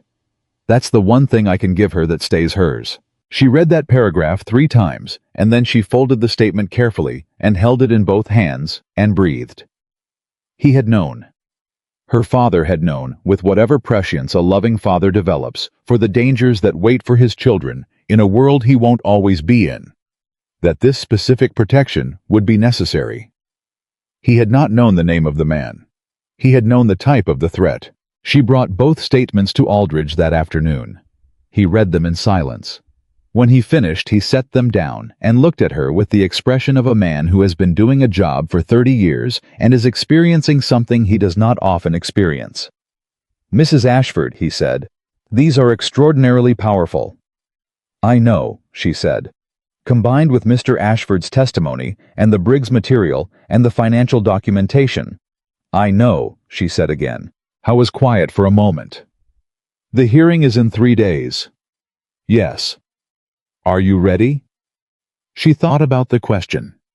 Not the surface of it, not the practical ready, the documents in order, witnesses, prepared ready, but the deeper version of the question that Aldridge was too professional to ask directly, but that she heard underneath the professional one. "Yes," she said. "I've been ready for a long time. I just needed the evidence to catch up." The night before the hearing, Julian came to her door. She heard the knock and knew immediately who it was. Not the timid knock of a servant, not the brisk knock of a household staff member with a message, but the measured, deliberate knock of a man who has considered the action and chosen to perform it at precisely this time and in precisely this way. She opened the door. He stood in the corridor in his shirt sleeves, the only time she had ever seen him without the full armor of his presentation, and he looked at her with an expression that she had no category for in her 18 months of studying his face. It was not the controlled pleasantness. It was not the cold determination. It was not even the rare brief moments of something genuine she had glimpsed in the carriage in the study. He looked, she thought, like a man who had run out of performances. "May I come in?" he said. "No," she said, simply, without heat. He accepted this. He stayed in the doorway. "The Virginia documents," he said. "Yes." "Mrs. Cole's statement." "Yes." "Carver's medical records." "Yes, Julian." Howe was quiet for a moment. "I need you to understand something." He stopped, started again. "What I built, what I was building, it was not personal. In the beginning, it was a financial architecture that required certain inputs, and Hartwell Landing was one of them, and I identified you as the most efficient means of acquiring it." He paused. "I know how that sounds." "It sounds accurate," she said. "What I did not—" He stopped again, something working in his jaw. "I did not anticipate that you would be what you are. I made assumptions about what I was acquiring, and the assumptions were wrong, and by the time I understood they were wrong, the structure was already—" He shook his head. "I'm not asking for forgiveness. I'm not making excuses. I am telling you that there was a point early in the first months when I understood that I had profoundly miscalculated, not just strategically." She looked at him. "Julian," she said, "I believe you. I think there was a moment when you actually saw me and felt something about what you were doing. And I think you made a choice. You chose the structure. You chose the architecture. You chose the plan you had built over everything else, including whatever it was you actually felt." She paused. "That is not a mistake. That is a character." He had no answer for that. "Tomorrow," she said, "we go to the hearing, and I present the evidence, and Nathaniel testifies, and Aldridge argues the case, and whatever the outcome is, it will be the correct one, because it will be based on what actually happened, rather than on what you needed people to believe happened." She met his eyes for the last time with the quality of attention she had once given him freely, before she understood what it was being used for. "And then it will be finished." She closed the door. She stood on the other side of it and listened to his footsteps recede down the corridor, even and controlled to the last. And she thought about the man she had married, not the monster, because he was not a monster, which was in some ways worse, because monsters were simple, and Julian was not simple.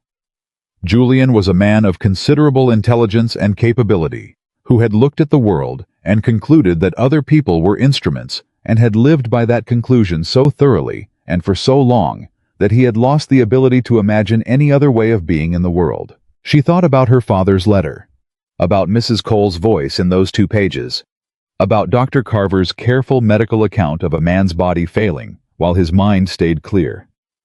She thought about Nathaniel somewhere in this house, probably not sleeping. She picked up her pen and wrote him a note. 4 words. "Tomorrow. We are ready." She slipped it under the east sitting room door on her way back from the corridor. In the morning, she found a note under her own door. 3 words in his precise, quiet handwriting. "Yes, we are." The competency hearing was held in a courtroom on the Strand, not the grand chambers of the higher courts, but a smaller, more functional room, the kind where the real work gets done without the theater of the larger venues. Julian arrived with 3 solicitors and 2 barristers. Evelyn arrived with Aldridge. Nathaniel arrived alone. Howe was dressed with a simplicity that she recognized immediately as deliberate. Not the fashionable precision of Julian's presentation, not the negligent informality of his usual clothing, but something in between. The clothing of a man who takes the proceeding seriously without requiring the proceeding to take him seriously first. He sat beside Aldridge, and he looked straight ahead, and he was the calmest person in the room, which was its own kind of statement. Julian's lead barrister opened with a 40-minute account of Nathaniel's history, the accident, the years of silence, the withdrawal from society, the erratic pattern of behavior that the barrister described with the careful language of genuine concern for a family member's well-being, while making certain that every phrase carried its secondary freight of implication. She watched Nathaniel listen to it. His face did not change. His posture did not change. He sat with his hands folded on the table, and he listened to a man describe him as unreliable, unstable, and incapable of trustworthy civil function, and he showed nothing except the quality of attention he brought to everything. The complete, unhurried focus of a man who is gathering information and will use it precisely when the moment arrives. The moment arrived when Aldridge called him to testify. He stood. He walked to the witness position without haste. He stated his name and his relationship to the proceedings. And then Aldridge asked him his first question, and Nathaniel Ashford began to speak. He spoke for 90 minutes. I was not dramatic. He did not perform outrage or grief or righteous anger. He spoke with the even, precise, completely credible voice of a man who has been keeping accurate records for a very long time and is now reading from them. A man who knows that the truth stated clearly and completely is more powerful than any performance of it. He described the financial arrangements he had witnessed, the methods Julian had used, the people who had been moved out of Julian's path. He described Briggs and the false testimony against him. He described the forgery not as allegation, but as documented fact, walking through Dr. Carver's medical findings and Mrs. Cole's visitor log with the methodical care of someone who had anticipated every challenge and prepared for all of them. And then he described the night of the ball. He described it plainly. What he had seen from the gallery, what he had understood about what he was seeing, the decision he had made, the stairs. "Why did you intervene?" Aldridge asked. Nathaniel was quiet for a moment.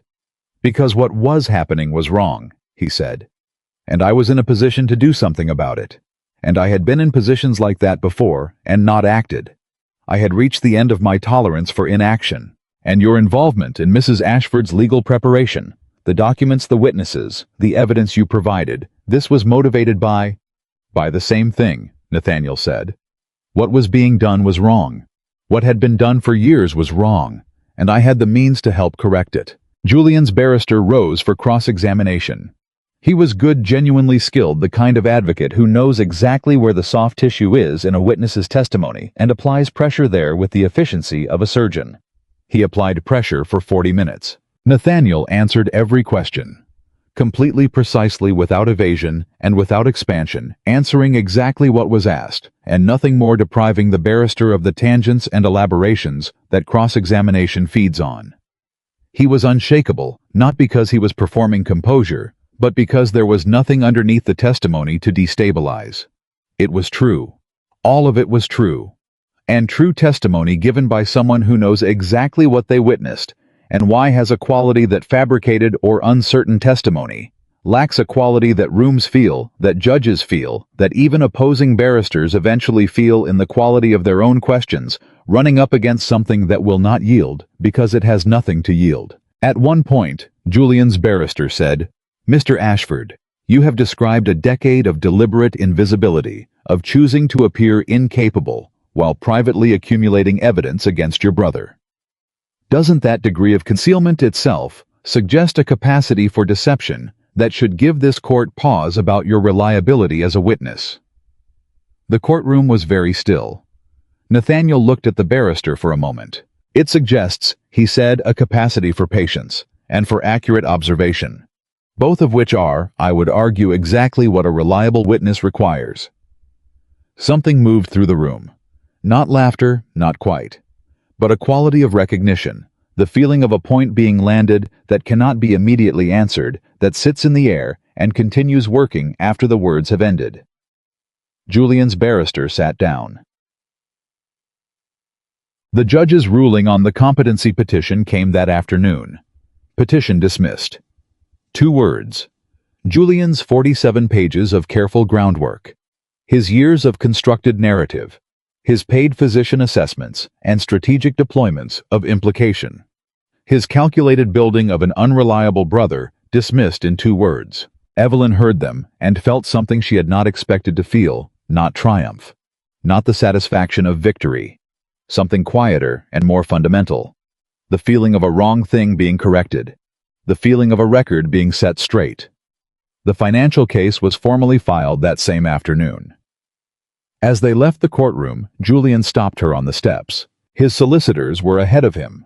His barristers were in conversation behind. He stepped to the side of the steps away from everyone and he looked at Evelyn with the expression of a man standing in rubble he built himself. "The Hartwell case," he said. "What will it take?" "To settle," she said. "To end this cleanly." She considered him. She thought about the 18 months, about Mrs. Cole's 2 pages, about the forgery, about the night she had danced with empty air in front of 300 people while he stood at the edge of the room with a brandy and a settled expression. "Full restitution," she said. "Every diverted asset returned with legal documentation. Hartwell Landing confirmed unencumbered in my name. A formal legal acknowledgement of the financial conduct not buried in settlement terms on the record." She paused. "And a divorce. Quietly managed on grounds we agree not to contest with sufficient provision that I have no reason to require anything further from you for the rest of my life." He said nothing for a moment. "That's everything," he said. "Yes," she said. "It is." He looked at her for a long time, with something she had decided to stop trying to name, because naming it would require giving him a complexity she had spent too long earning the right not to provide. "All right," he said. She turned and walked back down the steps to where Nathaniel was waiting. He looked at her face. He read it with the efficiency she had come to expect from him, the quick, accurate assessment that needed no translation. "It's done," he said. "It will be," she said. "He'll settle. Aldridge will handle the documentation." She stopped beside him. They stood on the steps of the courthouse on the Strand, while London moved past them in its indifferent, magnificent way. He asked what it would take. I told him. He agreed. Nathaniel was quiet for a moment. "How do you feel?" he said. She thought about the question. "Like someone who has been holding their breath for a very long time," she said, "and has just remembered that breathing is possible." He nodded. They stood there for another moment, 2 people on the outside of something that had been enclosing them both for different lengths of time in different ways. Breathing the same cold London air, with the particular quality of attention that people give to ordinary things when they have just come through a period in which ordinary things were not available to them. "What happens now?" Nathaniel said. She looked down the Strand, at the city moving around them, at the gray sky pressing down on the rooftops with the comfortable weight of something that has been there a long time and intends to remain. "Now," she said, "I go home." He looked at her. "Hartwell Landing," she said. "The coastal property. It's mine now, properly, legally, irrevocably, and I haven't seen it in 18 months. She paused. "I want to go home." She looked at him then, with the directness that she had been learning to permit herself in his company, the directness of someone who has stopped performing the measured version of their feelings and started simply having them. "I would like," she said carefully, "for you to come with me. Not because you need to, not because there is legal or strategic reason for it, but because—" She stopped, searched for the words that were accurate rather than merely sufficient. "Because I have spent the last several months learning that there are very few people in the world who see things as they actually are, rather than as they prefer them to be. And you are one of them. And I am not ready to not have that nearby." Nathaniel looked at her for a long moment. The winter light was flat and pale behind him. He was not handsome in Julian's particular way that curated architectural attractiveness that had once seemed compelling to her and now seemed like precisely what it was, a designed surface. He was something else. Something that had been accurate and consistent under conditions that would have deformed most people, that had remained fundamentally itself through a decade of being told it was something lesser. "I've never seen Hartwell Landing," he said. "No," she said. "You haven't." "I understand it's on the coast." "It is." "I have been in London," he said with the careful dryness that she had come to understand was his version of warmth, "for a very long time." "Then," she said, "it's past time." He held out his arm. She took it. They walked down the steps of the courthouse on the Strand together into the gray and ordinary December afternoon, and neither of them spoke, and neither of them needed to, because some things are complete without words, and this was one of them. Behind them, Julian Ashford stood on the courthouse steps and watched them go, and said nothing, because there was nothing left to say that would change the direction of anything that mattered. The settlement documents arrived on a Thursday. Aldridge delivered them personally, the way he had delivered everything that mattered, without ceremony, without the performance of significance, simply setting them on the table in front of her, and stepping back and letting her read. He read every page, every clause, every line of legal language that translated when stripped of its formal vocabulary into the same thing: it's yours. All of it. Uncontested. Irrevocable. Done. She signed at the bottom of the final page and set the pen down and looked at her own signature for a moment. Evelyn Hartwell, not Ashford. The name she had reclaimed as part of the terms. The name that was her father's and her mother's and her own. The name that had traveled across the Atlantic and survived 18 months of systematic erasure and come back to her intact. "That's everything," Aldridge said. "Yes," she said. "It is." He gathered the documents with the efficiency of a man who has concluded a piece of work and is already thinking about the next one. At the door he paused. "Mrs. Hartwell," he said, using the name naturally, easily, as though he had always known her by it. "In 30 years of practice, I have handled a great many cases. Some I won and some I lost, and most fell somewhere in the complicated middle ground that the law tends to prefer." He looked at her steadily. "This one I am glad to have won." She thanked him. He left. She sat alone at the table for exactly 3 minutes. She counted them the way she had counted the minutes in the ballroom, not from fear this time, but from the need to fully inhabit the moment before it became memory. 3 minutes of complete unperformed silence. 3 minutes of being a woman who had just gotten back everything that had been taken from her and was permitting herself to know it. Then she stood up and went to find Nathaniel. How was in the East sitting room? The room that had become over the preceding weeks. The operational center of everything they had built together.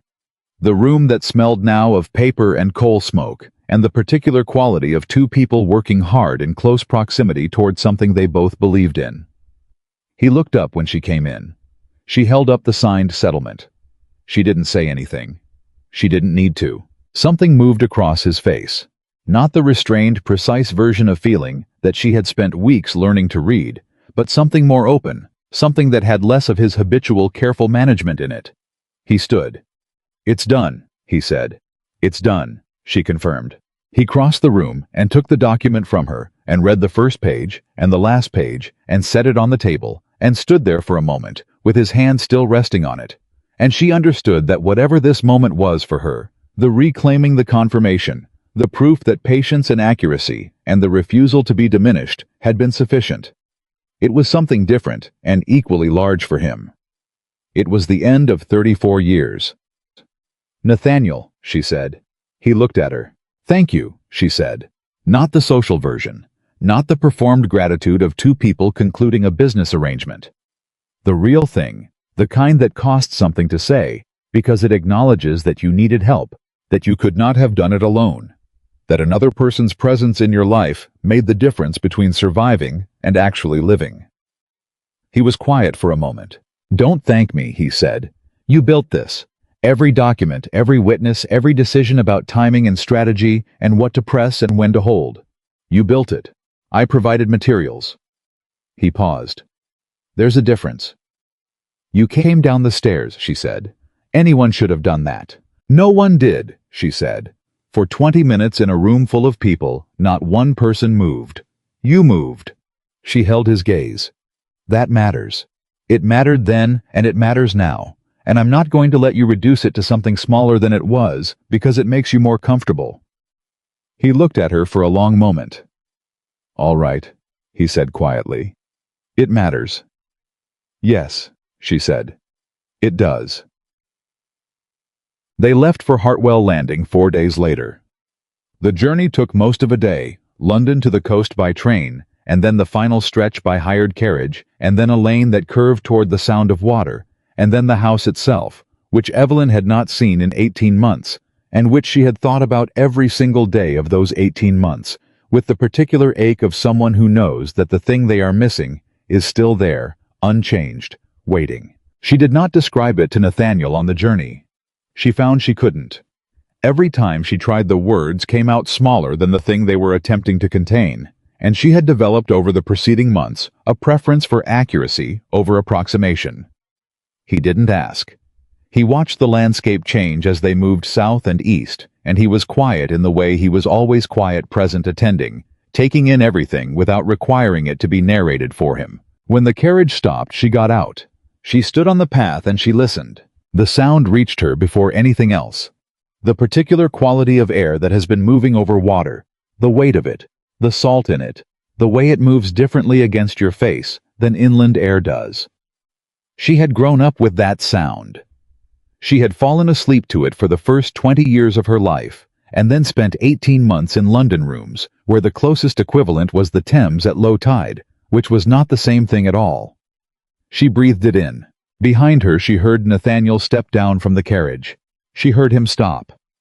"It sounds different here," he said. "Yes," she said. "It does." She turned and looked at the house, her father's house. Mrs. Cole's 30 years of visitor logs, and Edward Hartwell's signature on the deed, and the thing he had told Mrs. Cole the morning his daughter sailed for England. Evelyn's land is Evelyn's. I've made sure of it. He had made sure of it.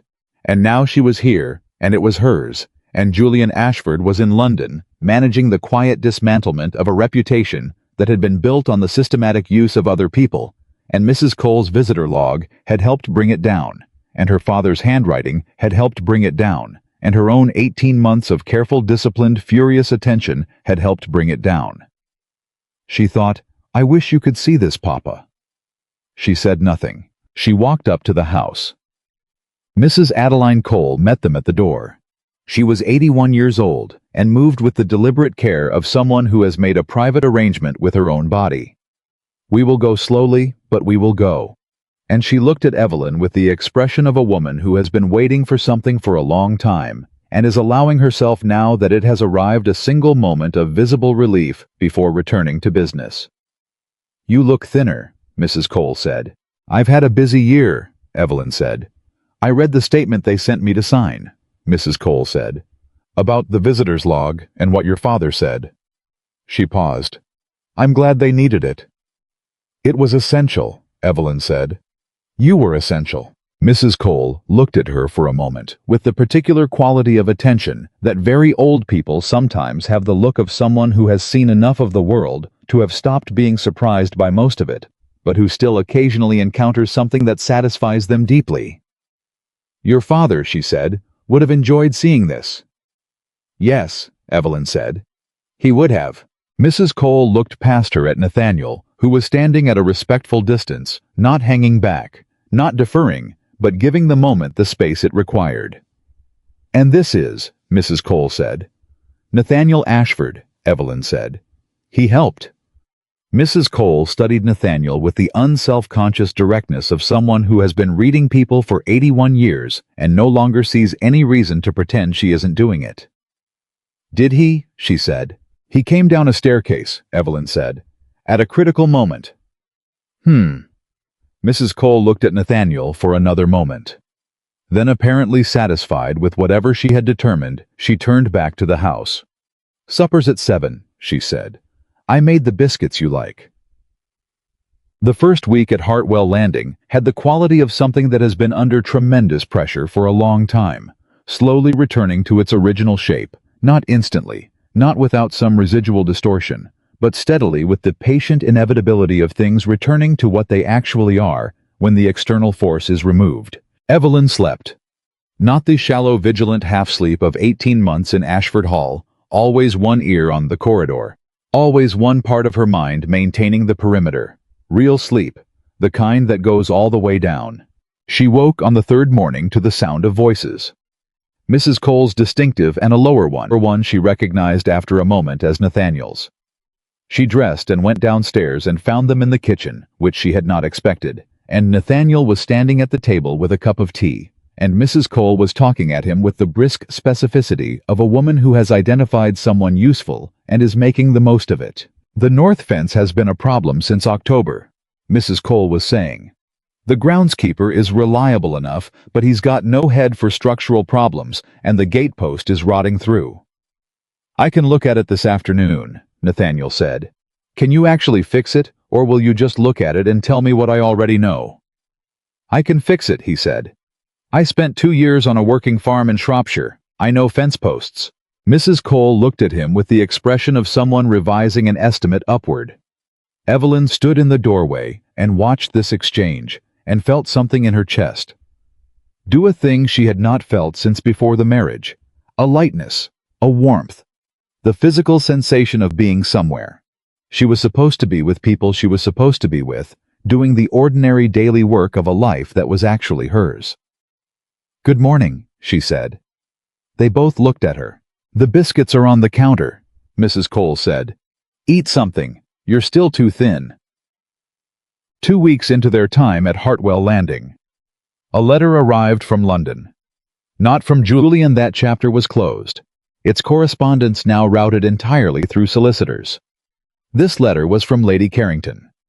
Evelyn read it at the breakfast table, while Nathaniel waited without asking, and Mrs. Cole ostentatiously did not appear to be listening from the adjacent room. The letter was 3 pages. Lady Carrington was not a woman who expressed herself briefly when she had something to say, and she had apparently a great deal to say. She wrote about the Thursday salon.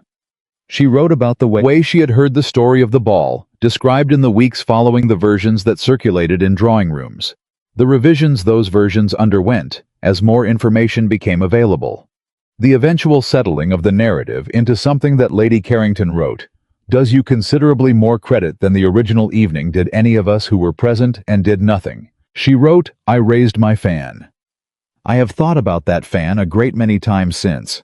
I raised it because I did not know what to do, and doing nothing seemed safer than doing the wrong thing, which I now understand was itself the wrong thing. I am not accustomed to being wrong about such matters, and the experience has been instructive." And then, at the bottom of the second page, she wrote something that made Evelyn read the sentence twice. "There are several young women of my acquaintance who have found themselves in circumstances not dissimilar to yours, not identical, but rhyming, if you understand me. I wonder if you might be open in time to a conversation about what assistance might look like." Evelyn set the letter down. "What is it?" Nathaniel said. She looked up. "Lady Carrington wants to talk about what help looks like. For women in situations like mine." He was quiet for a moment. "What do you think?" She thought about what she had learned in 18 months. Not the legal knowledge, though that too, but the other knowledge. The knowledge of how it felt to be in a room where every conventional means of protecting yourself had been removed and not one person moved. The knowledge of what the difference was between being rescued and being given a witness. The knowledge of what it meant to have a single accurate piece of information. Chapter 11, page 143, arrive at the right moment. "I think," she said slowly, "that what I know has value beyond this house." "Yes," he said, "it does. I think Hartwell Landing is large enough." She looked at him. "For more than 2 people and Mrs. Cole." He looked back at her steadily. "What are you thinking?" "I'm thinking about the women Lady Carrington is describing. I'm thinking about what they need that I didn't have information specifically. Legal information. The kind my father gave me without knowing he was giving it to me, because he taught me ledgers and assumed that knowledge was its own protection." She paused. "It isn't on its own. You need to know what the law actually provides. You need to know where the legal leverage is. You need to know that what is being done to you has a name and a remedy." She looked at the letter. "I want to build something here. Something that gives women what I had to discover myself over 18 months. The kitchen was very quiet. Then Mrs. Cole appeared in the doorway with the elaborate casualness of someone who has been listening and sees no reason to pretend otherwise at this stage of events. "The old library wing," she said. "Your father always said it was wasted space." Evelyn looked at her. "It gets good morning light," Mrs. Cole said. "And it's large enough for a proper reading room, or a meeting room, or whatever you're planning to call it." She paused. "Your father would have called it something sensible. He had a talent for sensible names."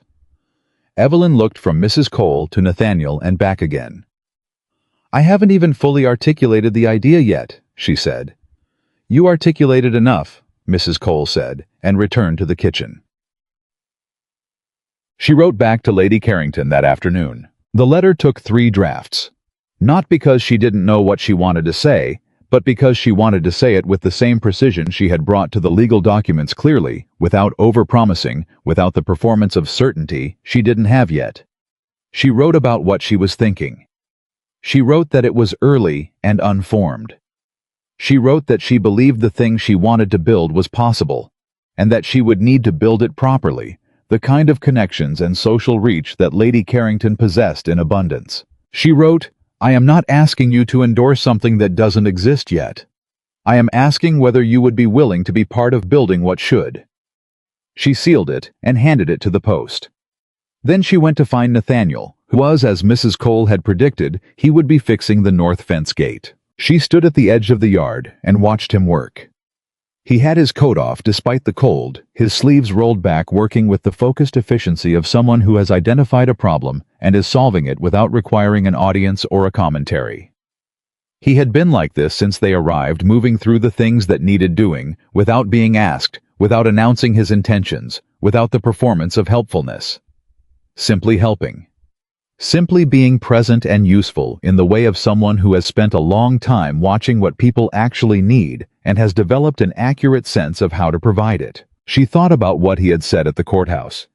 "You built this. I provided materials." She thought about what she knew about Nathaniel Ashford, that she had not known 6 weeks ago, that she had not known she needed to know.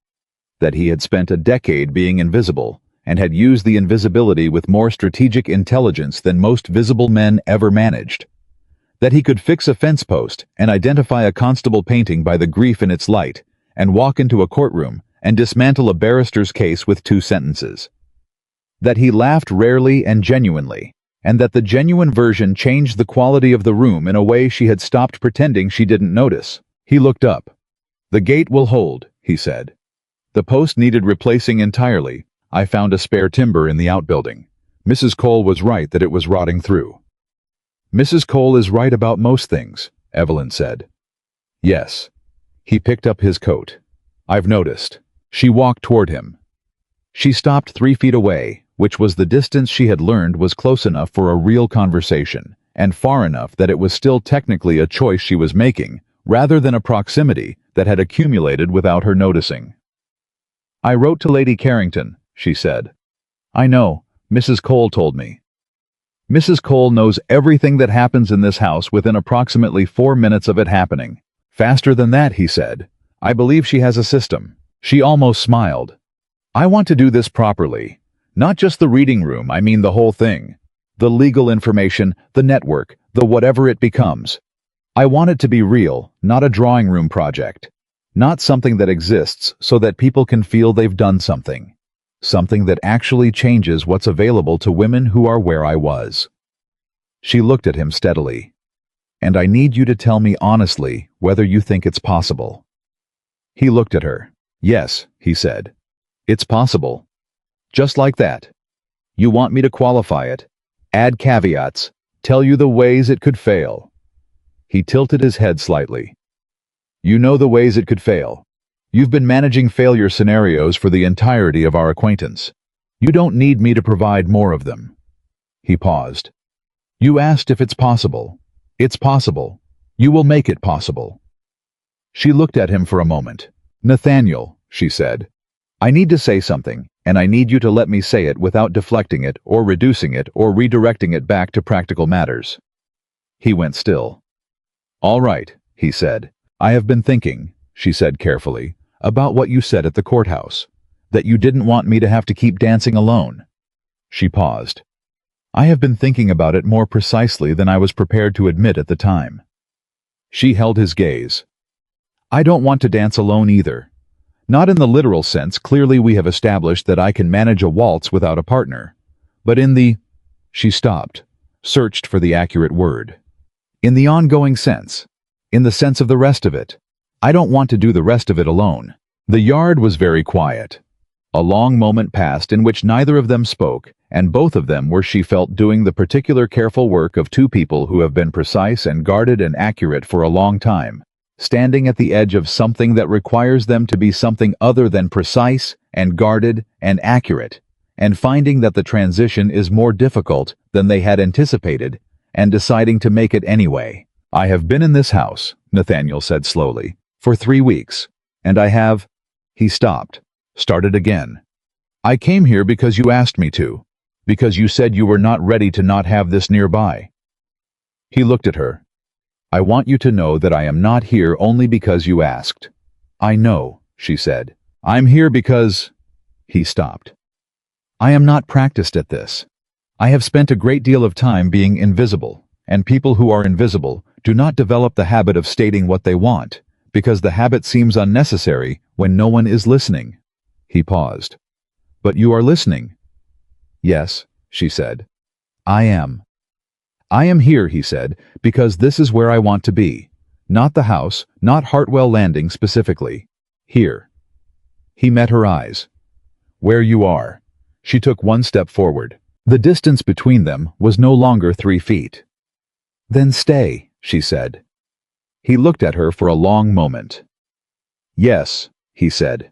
"I will." The twist arrived 3 months later, and it arrived in the form of Julian. Not Julian in person. Julian in the form of a letter delivered to Aldridge's office and forwarded to Hartwell Landing. Written in the controlled, precise hand she recognized from 100 household communications, and one forged document she never intended to forget. She read it alone at her desk, in the room that was becoming the reading room shelves, going up along one wall. A long table she had ordered from a carpenter in the village. Morning light coming in exactly as Mrs. Cole had said it would. The letter was not what she expected. Julian wrote that the settlement had been completed to the letter of the agreement. He wrote that his solicitor had confirmed everything was in order. And then he wrote something that she read twice, and then a third time, and then set down and sat with for a long moment. He wrote, "I have been advised by my physician that my health has declined in ways I did not anticipate. I am not writing to ask for anything. I am writing because there is a property not in dispute, not connected to our settlement, a small estate in Wiltshire that belonged to our mother. Nathaniel does not know about it. Our father intended to leave it to him, and in the revision of the final will, it was omitted, an omission I was aware of and did not correct. It should be Nathaniel's. The relevant documents are with my solicitor. I have instructed him to complete the transfer. I am not asking for acknowledgement. I am informing you because I believe correctly.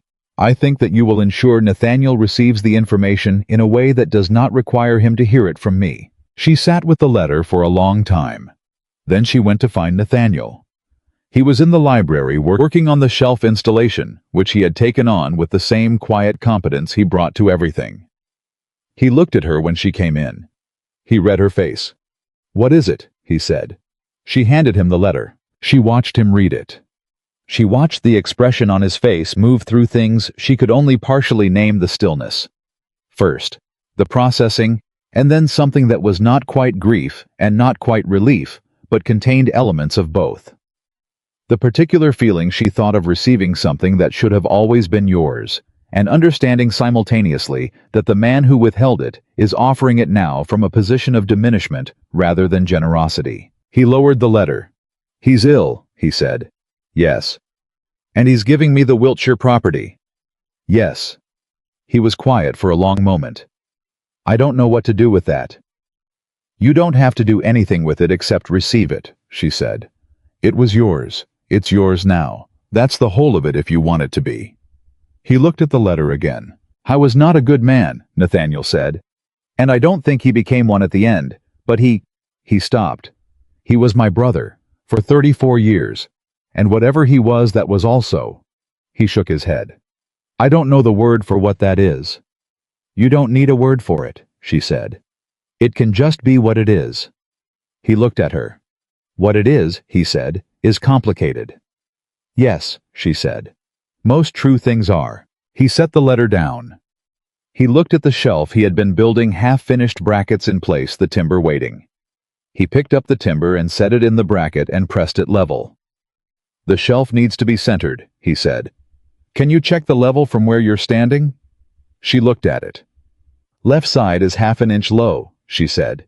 He adjusted it. "Now," she looked again. "Perfect." He pressed it into place. They worked in silence for the next hour, her organizing the first delivery of books into categories along the far wall while he completed the shelving. both of them moving through the room with the easy practiced coordination of people who have been working alongside each other long enough to understand each other's rhythms without needing to narrate them. At the end of the hour, she stepped back and looked at the room. The shelves were up. The table was in place. The morning light was exactly where Mrs. Cole had said it would be. In 2 weeks, Lady Carrington was bringing 3 women from London, whose situations she had described in her subsequent letter, with the careful, precise language of a woman who had started paying close attention and did not intend to stop. In 2 months, if the response to Lady Carrington's quiet inquiries was what Evelyn believed it would be, there would be enough women coming through this room to justify formalizing what she was building into something with a name and a structure and a legal standing of its own. She thought about her father teaching her ledgers at his desk in Virginia. She thought about the ship crossing the Atlantic. She thought about a ballroom and a Strauss waltz and 4 minutes of counting while she held her arms around nothing. She thought about a book outside a door. 2 words in the center of a floor. "Will you?" She turned. Nathaniel was looking at the room with the same quality of attention he brought to everything, the complete, accurate assessment, the taking in of something exactly as it was.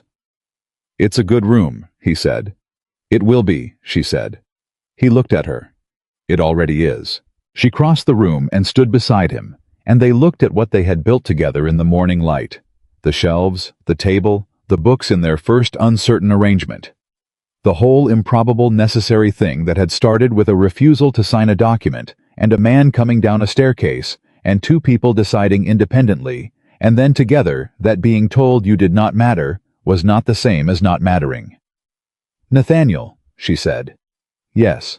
When this is fully built," she said, "when the room is used, and the network is established, and the thing I'm trying to create is real, and not just a table and some shelves, I want to hold an event here, not a ball, not a society function, a gathering of women who have used what this place provides and come through the other side of whatever they were facing."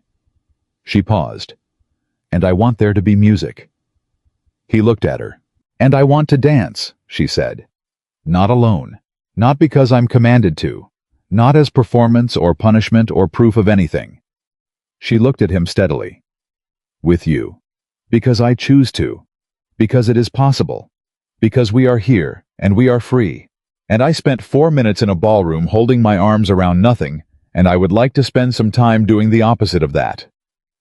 Nathaniel was quiet for a moment. Something moved across his face, the unguarded version, the one she had been seeing more often in the past weeks, the one that had less of the careful management in it, and more of the man underneath. "I should tell you," he said, "that I am not a particularly accomplished dancer." "I know," she said. "I danced with you. You were adequate." "Adequate," he repeated. "Competent," she said. "Present. The hand at my back was right." She paused. "That matters more than technique." He looked at her for a long moment. "Then yes," he said. "When it's built, we'll dance." She nodded.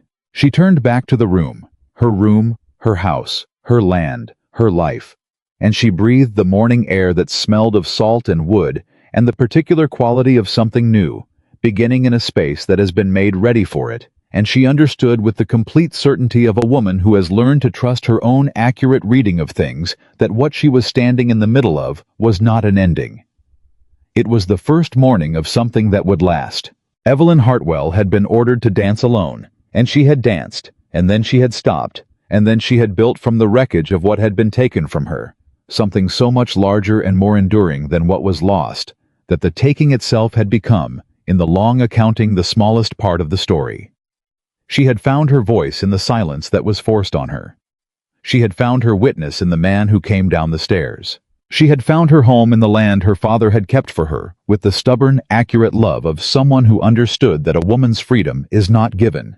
It is secured, one irrevocable document at a time, by the people who love her truly enough to plan for the world as it is, rather than as it ought to be. And now she was here, and the room was ready, and the morning was long, and Nathaniel Ashford, the silent brother, the patient witness, the man who had spent a decade learning to be invisible, and had chosen at precisely the right moment to be utterly and completely seen, was standing beside her.